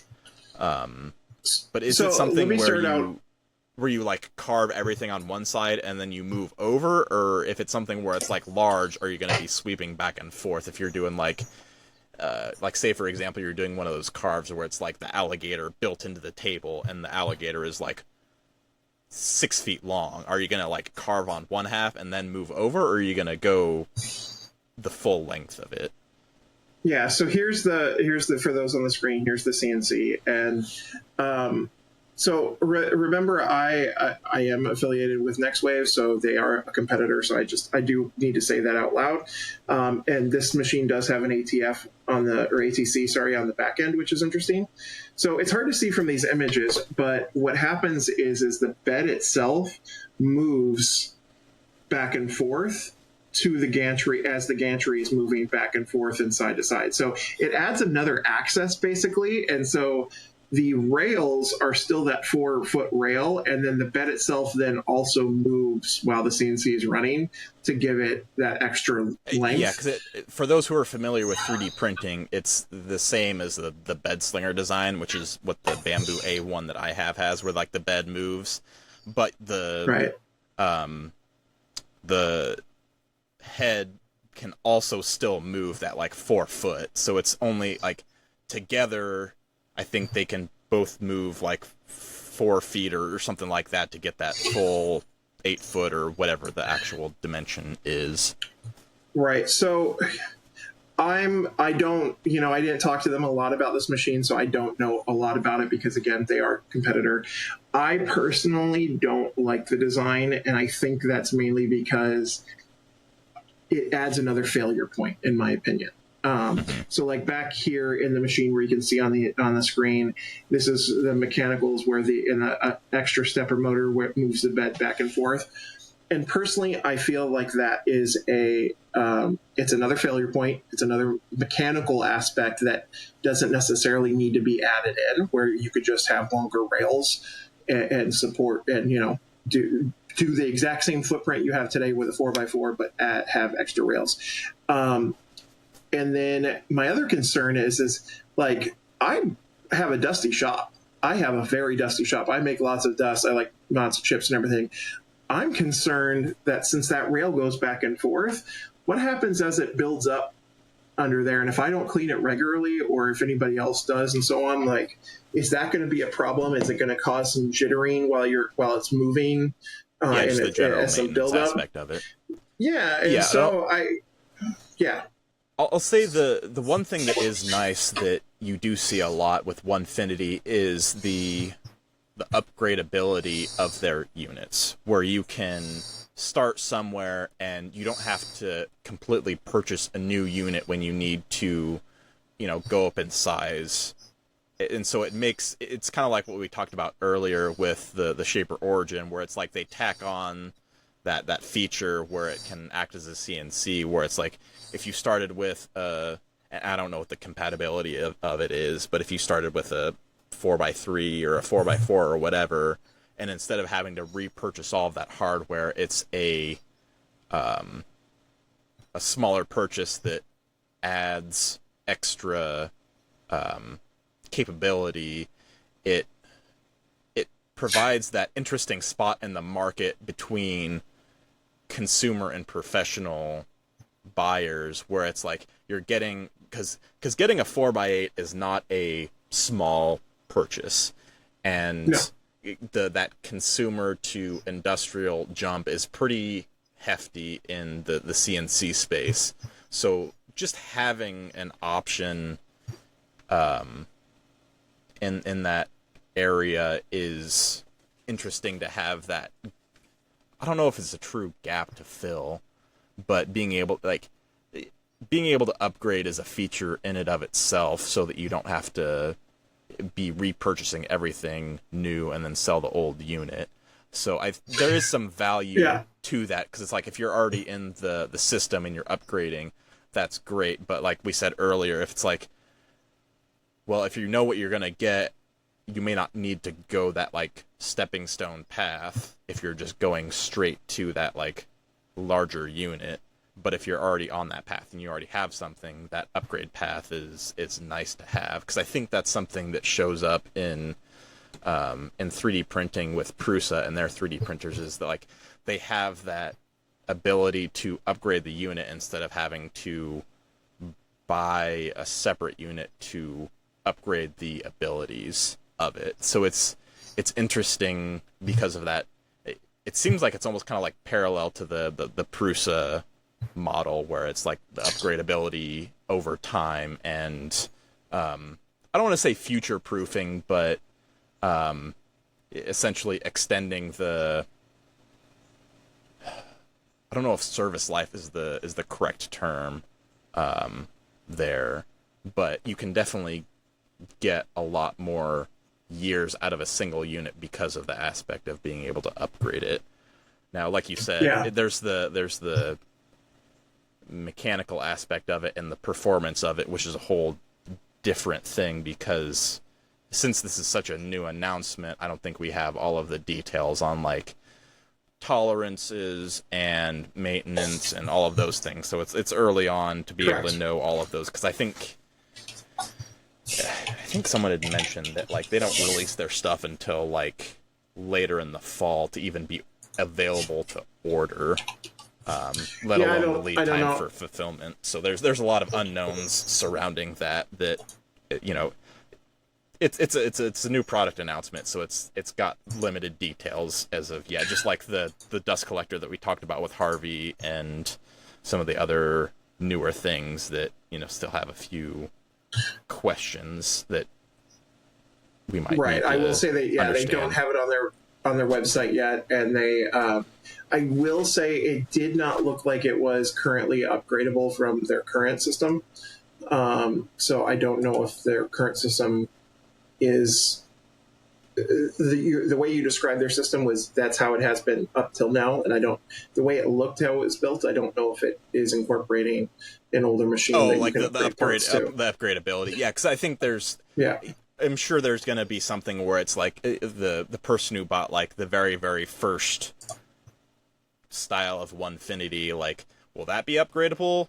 That's going to be in the the documentation about all of that stuff on what, because like they even have their stuff where people do like the wall mounting setup, which that can only be done with certain Onefinity units. So that'll be something that people will dive into about like what can be upgraded with it, what's the compatibility with with current things, but it's definitely broadened their range of offerings that they have, that you can get what you need, or absolutely, of things that you can get from them. So anyway, I think we've beaten that dead horse long enough.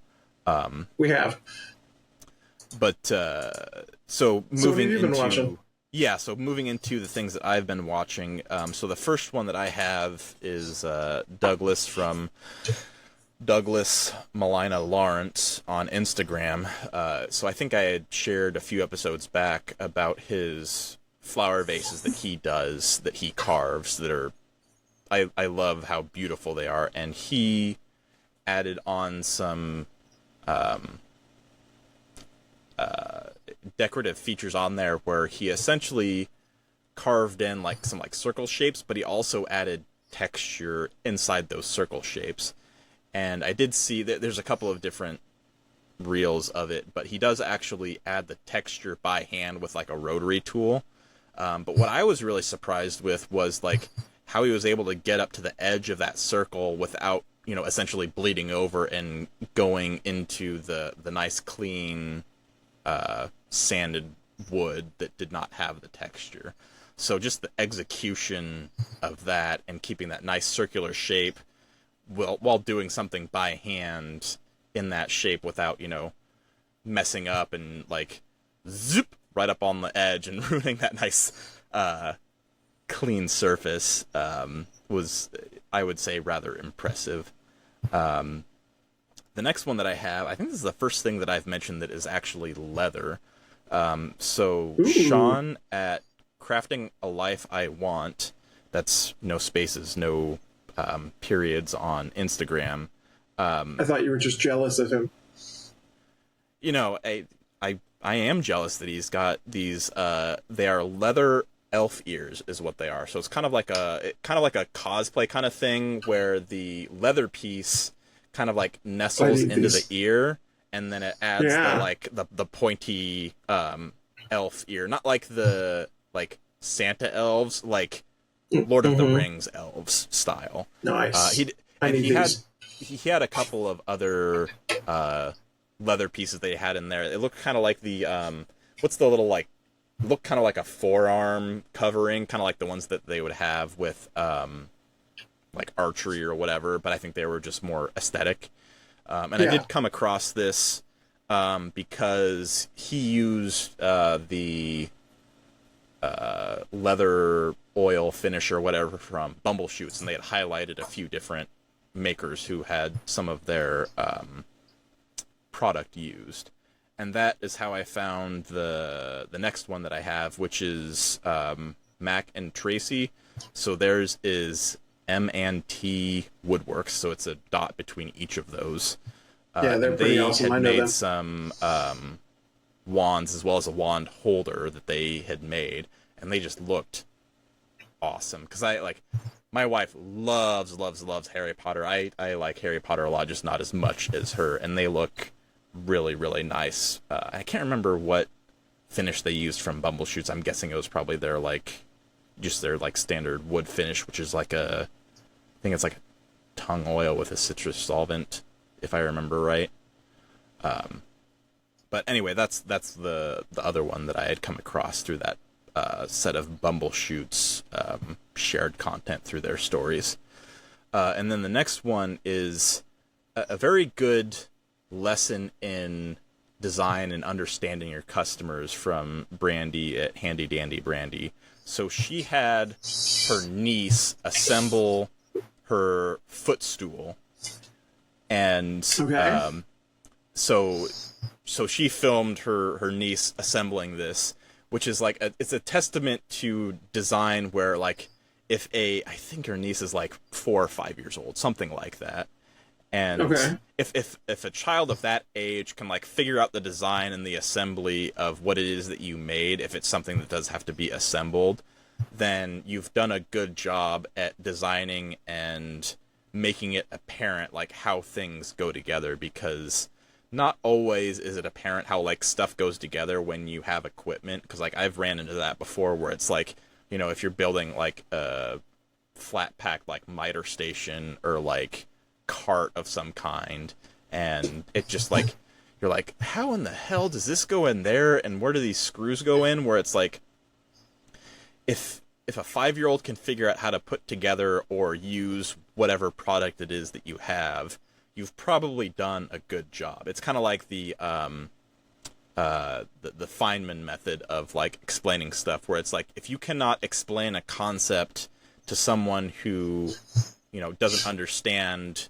your field or whatever, you need to simplify and re-explain, and you don't understand it well enough to be able to teach it, because if you know it through and through very well, you can explain it to someone who does not have like a deep technical knowledge of whatever that topic is.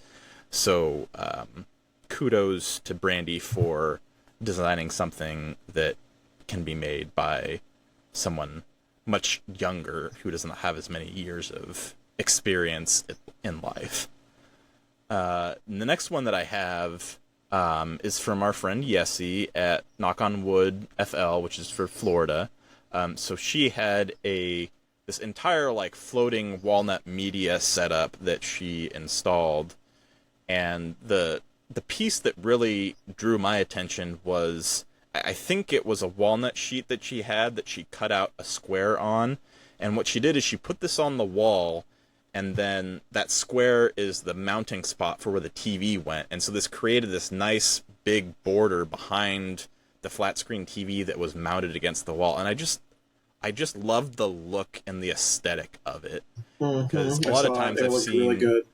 the, like, you know, you've seen like the TV consoles where, you know, it's the one where you set the TV on it, but integrating the console with that accent of walnut on there, it just looked wonderful. So kudos to Yessie on pulling that together. It turned out wonderful.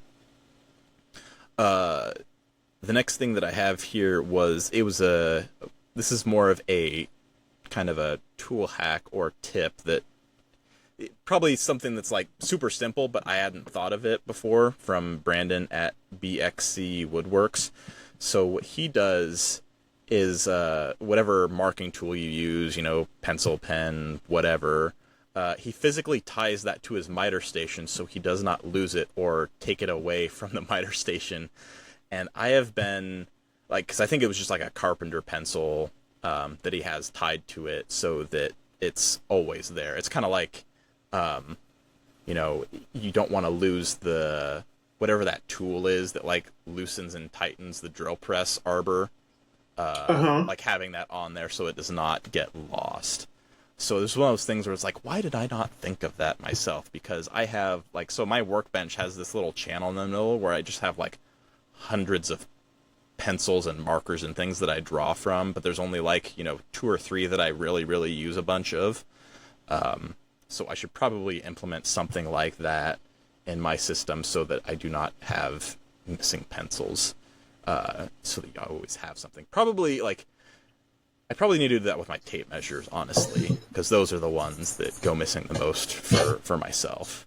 It's not as bad since I'm a one-man shop, but it's still, they go missing just like the 10mm sockets always go missing when you're working on the car. Of which I had a frustrating experience of changing out some buttons that broke on the steering wheel of my car. That was a pain in the butt that I will not get into. And the last thing that I have here that I found from Instagram was Terry from Moose Carpentry. So that's Moose, but without the E. So he built a memorial plaque for, this was someone whose name is Tyrone Scott, who was a young individual who passed away from complications of cystic fibrosis. So I think this individual was in their mid-20s, if I got the details correct. And what really drew my eye to this reel was the imagery and storytelling of it, because not only was he making something, but he mixed in pictures and there might have been some video in there of Tyrone himself, who was the person he was making this for, because it reminded me of how much of what we're building, the story of why we're building it and what it is that we're actually doing this for is so much stronger of a story than just like the technical description of how we're making something. And the storytelling of why he made this through that imagery was like, it was just like so apparent. You could just immediately tell this is a memorial piece for someone who passed away, and it was a very emotional and moving reel that was very, very well done and put together, albeit, you know, a shorter video, but I find, you know, the shorter, the more difficult to be able to pack all of that stuff into one Absolutely. compact video. And I looked up because the piece itself, he routed out it was like a 65, and then it had a plaque in the middle between the 6 and the 5. And I had found out that, because I was intrigued from this, which, good job, Terry, of me being intrigued by it and researching it, was that 65 roses is apparently something that is become very, I don't want to say like discussed or brought up in cystic fibrosis, especially for younger individuals who have it, because when you say 65 roses, phonetically it sounds like cystic fibrosis, because the story of that, I noticed that. Yeah, so the story of that came when I had researched this from a I think it was like a 4-year-old who was trying to like pronounce the condition, which, like, when young kids who have certain medical conditions, you know, they're generally given very long, complicated names to describe this condition, and having a way to actually say it where a kid can say that, like, this is what I have and what I deal with and what I'm going through, to be able to put a name to it, so they can actually say, like, this is what I struggle with this particular chronic disease, of being able to say like 65 roses that sounds the same. So that there's just that element of storytelling, and also how they bring awareness to this particular disease. So it was a very well put together reel that, just so many aspects of it that I thought were very, very well done. So that is the last piece that I have for my Whatcha Watchin segment. Summarize it in one word. So this week's main topic is our preferred finishes, and this will be fairly quick. I know if you've listened already this long podcast, we're a couple hours in already, but this topic is something that everyone asks about. You know, what is the finish that you like, and when do you use it, and so on. So I have basically 3 finishes that I use regularly. So it depends on the use case of the product. So if it is going to be a furniture piece, it pretty much always gets a Hardwax oil with a ceramic coating on top of it. That is my go-to for any type of furniture, because it is durable, it is long-lasting, it's with ceramic coating, it is water-resistant, it is going to look really good but not add things that can get chipped away easily or so on. So it is my use case scenario. Now, there are tons of different Hardwax oils out there. I like the natural brand from that you can get on Amazon. I find it cheaper than... Natura One Coat? Yeah, thank you. See, I can't say things. Yes, the say that again? Natura One Coat. Natura One Coat, yes. I buy that over Rubio Monocoat because just the cost is drastically cheaper. And I find that so far in my use cases, I've never had a durability or spreading or anything else problem with that Hardwax.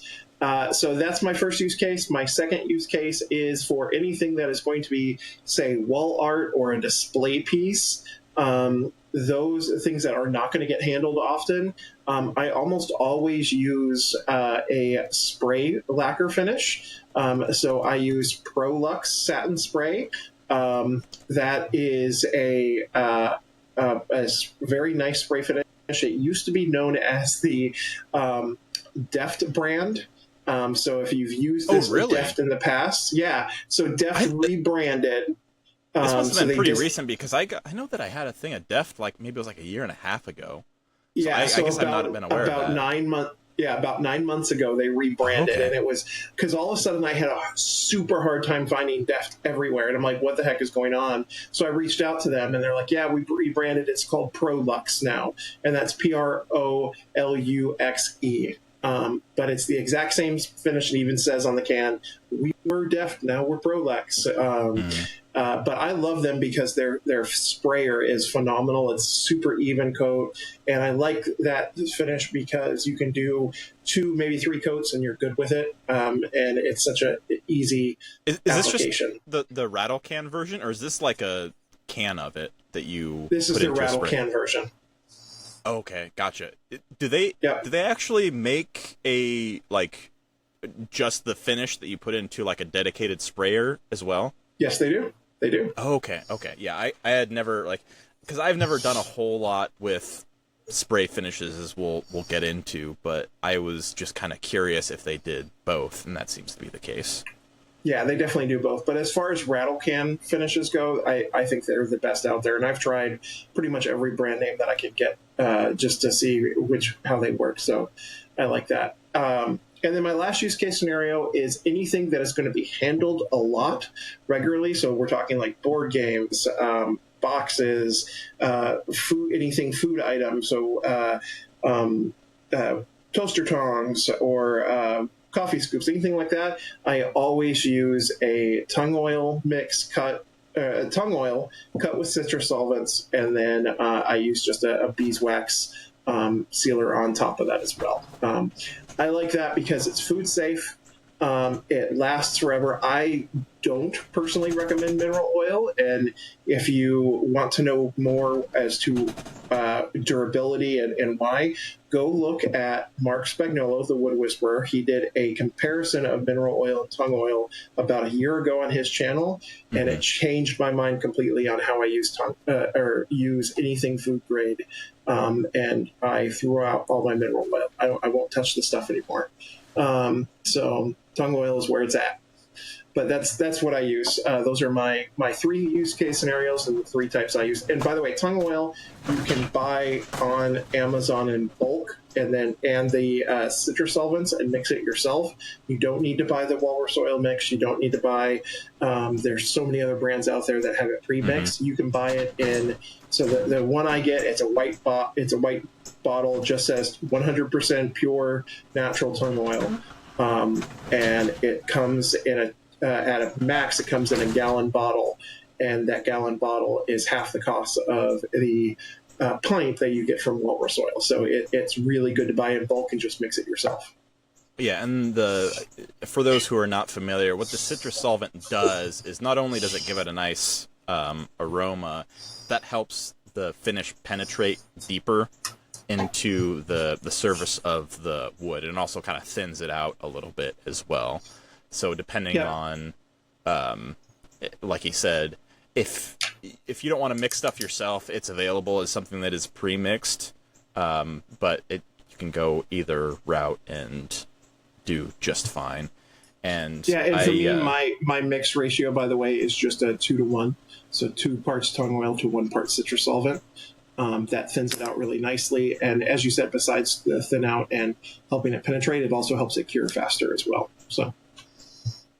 Yeah, and I will say that on that same vein of like kitchen utensils and stuff that will probably get a lot of hand contact, I do also kind of lean in a similar vein because for cutting boards I had used, well, I still do use mineral oil just because I'm using up what I have. Because I had like a huge jug of it that came with like a pump handle, because it's just nice and quick. But I had also started making the switch over to tung oil just because it makes it easier to keep that look longer, because the mineral oil is going to, because it does not stay there permanently, you're going to get down to essentially like the dry wood at some point. That's going to depend on the wood itself and use conditions and all that stuff. But I do have some tung oil with the citrus solvent that the one that I have is from Bumbleshoots.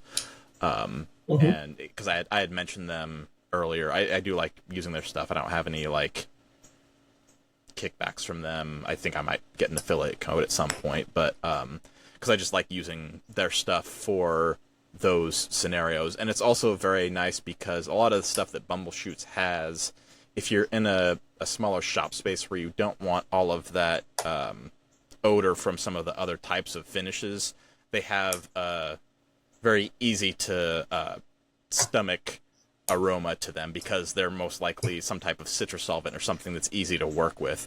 So if you don't have like a place to do your finishing and you kind of have to use like a shared space, it's a very good option because of the very natural ingredients that are used in there.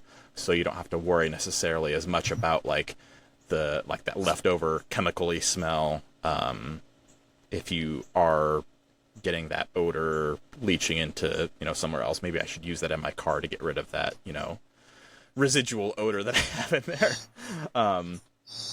But I also do, when it comes to the furniture side of stuff for like indoor furniture, I generally do lean towards Hardwax oil just because of the how much it brings out the grain as well as the ease of use, and it's something that is a wipe-on finish, which I don't really have a space set up for spraying that's like dedicated for that, so it makes it hard for me to do sprays. So that's why I kind of lean more towards wipe-on finishes in general. But I will discuss with the customer the use case that they have for the particular piece, because I try to understand what type of durability that we do need for that piece, because sometimes it's good to have extra durability, because the one drawback of like some of your Hardwax oils is that because it soaks into the wood, it doesn't have that extra film layer protection that you would get from like a poly. But the poly is going to look different, and it just kind of depends on what your look is that you're trying to achieve. Because personally, I think the Hardwax oil looks infinitely better, and I agree. It doesn't have quite as much durability because it's not a film finish, but inherently film finishes, because you have a built-up layer, the light that is shining down on that piece, it's harder for it to reflect back and see all of the figure that is in that piece. So it's a little bit of that balance between durability as well as how nice you want it to look, or is it more of like a showpiece. And so if it's a scenario where it's like someone who's like, hey, like we've got 3 kids that are under 10, we've got 2 dogs, and this is going to be a coffee table, that's probably a scenario where I'm going to say, it might behoove us to use a film finish on this one just for durability's sake. And I'm probably also going to throw in a couple of features like chamfering the edges to help with durability, as well as recommend a wood that has a really high hardness that can withstand all of that. Because, like, I mean, in my house, we have hardwood floors because it's a 100-year-old house.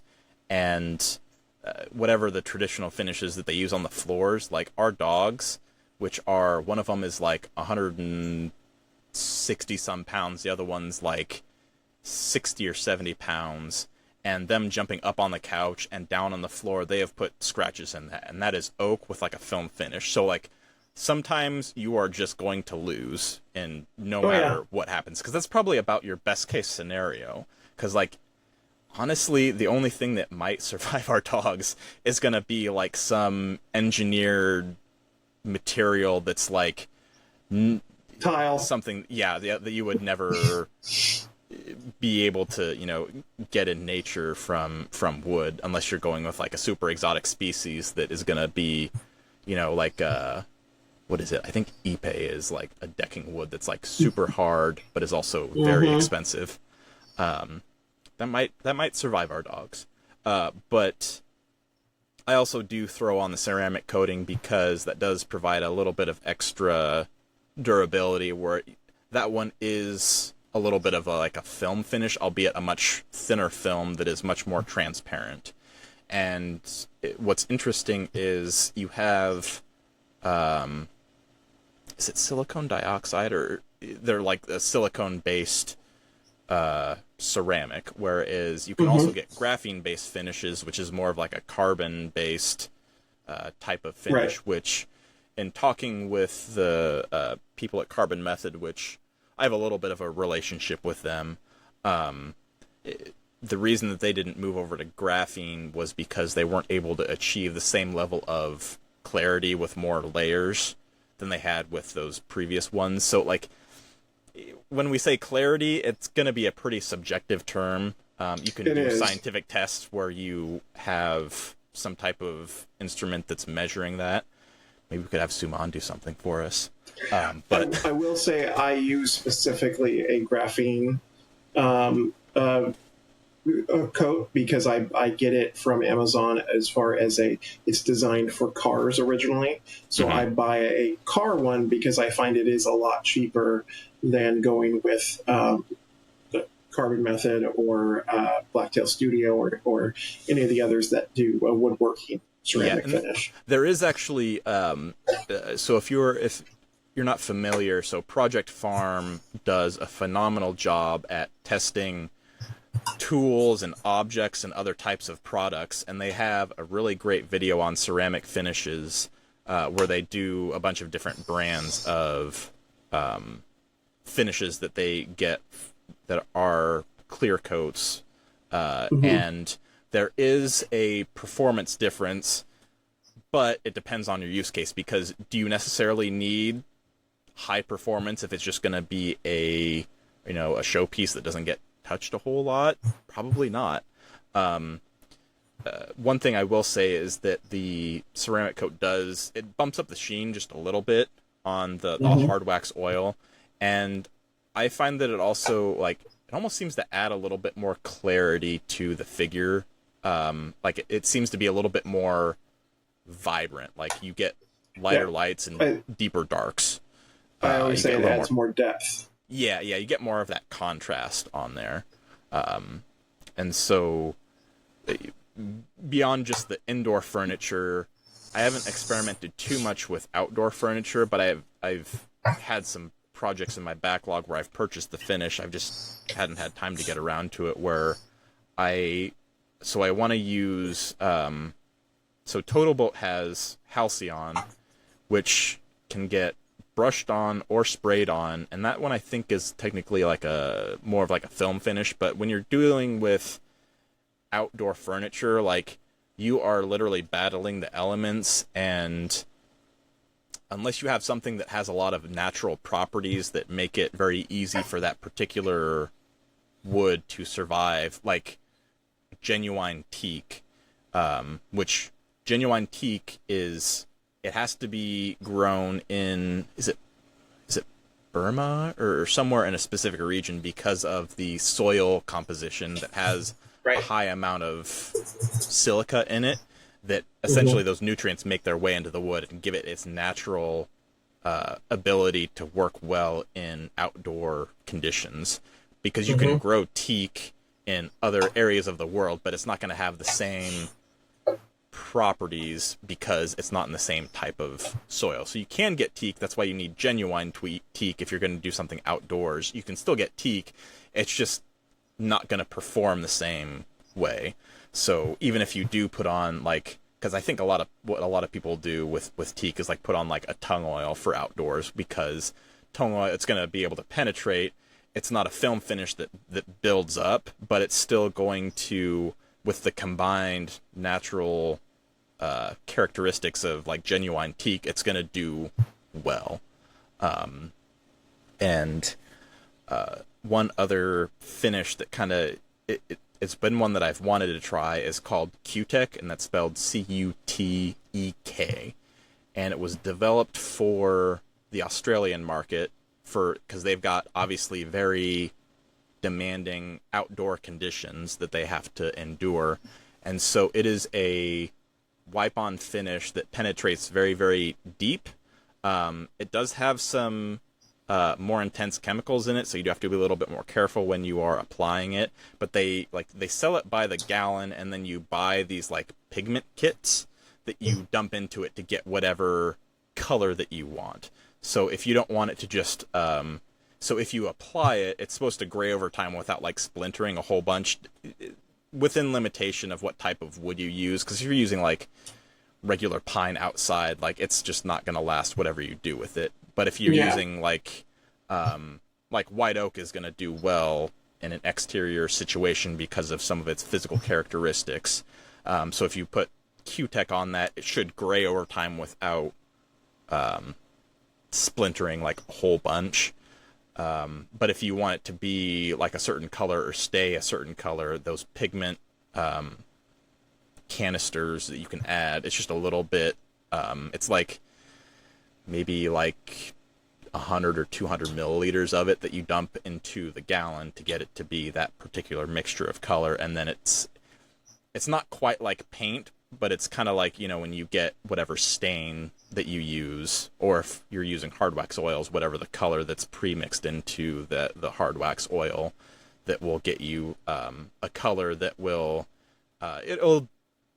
it'll cover up some of the natural color of whatever it is that you are applying finish to, but it'll stay a much more consistent color over time. But you're probably going to have to maintain it, because that's kind of like the name of the game with outdoor stuff is maintenance, and either building up that film or sanding it down and reapplying finish on a certain schedule, depending on what the demands are of your particular outdoor location that you have. Because if it's like, you know, underneath a sunshade of some kind, you're probably not going to get as much exposure to, you know, moisture and snow as, you know, something that just sits out unprotected with no covering or any, you know, tree cover at all. Right.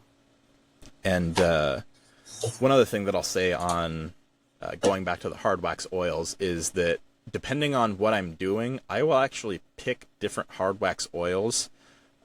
So one thing, so there's a few different brands that I pick from. Natura One Coat being one of them. It's a good one for just a natural color. I don't think they have quite as many like pre-colored options as Rubio, because Rubio has a lot. They've got like 60 or 70 pre-colored options that you can go to, so you're not going to get nearly as many color options if you go with a brand other than Rubio. But one thing with Rubio is that it's a lot thicker and it tacks up a lot quicker, so you've got to be a little bit on top of things to make sure that you spread it out well. So if you were on like a bigger workpiece, like when I was doing the church pews, I actually default to rustic lumber finish, which is now Wood Daddy finish. And they do have a couple of pre-colored options. There's probably about 5 to 10 of them, I think, if I remember from the last time that I checked. But one thing that is good about the Wood Daddy Hardwax oil is that the mixing ratio of the hardener that comes with it is a little bit less. It's like a 5-to-1 ratio, so you 5 parts of the oil to 1 part of the hardener, whereas Natura and Rubio are like a 3-to-1 mixture, so you're only using 3 parts oil to 1 part hardener, so you mix in a lot more hardener, so it hardens up quicker. You get a lot more open working time with the Wood Daddy finish. So if you're working with a larger piece and you don't want it to tack up super quick, that's where I will use that type of Hardwax oil, because it gives me some time to get everything worked in and make sure that everything is evenly distributed and I have time to actually wipe it off. Now the downside to that is that if you have a very porous wood, you can get some of that seeping out before it actually cures. So you kind of got to pay attention to what you're doing as you're finishing, because a couple hours later, because it hasn't like started that process of thickening up, and I don't want to say curing because it's a little bit, it may not be the right technical term, but you need to be on top of wiping off that excess, because it'll leach back out of those pores since it's not thickening up as quickly as Rubio and Natura One Coat is. So that's the, kind of the double-edged sword on that one, with that open time being longer. You've got to kind of babysit it a little bit more. And then let's see, the spray finishes that you had mentioned with Deft. I have used Deft a few times for smaller things. So like, if I need to throw on a finish quick on like a curbage board or something like that, I will do like a rattle can of finish of it. It is more expensive per unit to do that as opposed to spraying, but there's not as much setup that you need to do because it's built into the rattle can.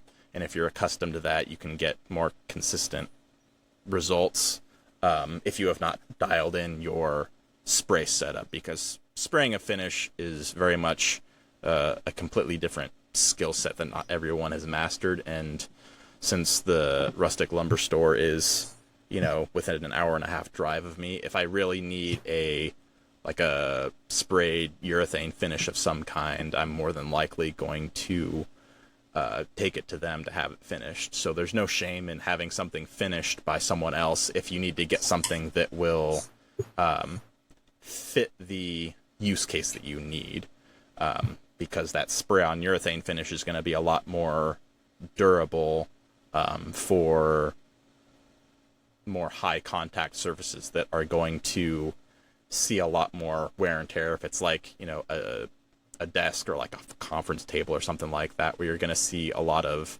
scraping and scratching on top of it. So that's a little bit of the stuff that I have to say about that, as Forrest Gump would say. Good news, everyone! I don't know if there is any news, everyone. I know I will have to say a belated happy birthday to Braden from Little Buck Woodworking. He's a good friend of the show and a friend of us, so happy birthday. But beyond that, I don't have any news.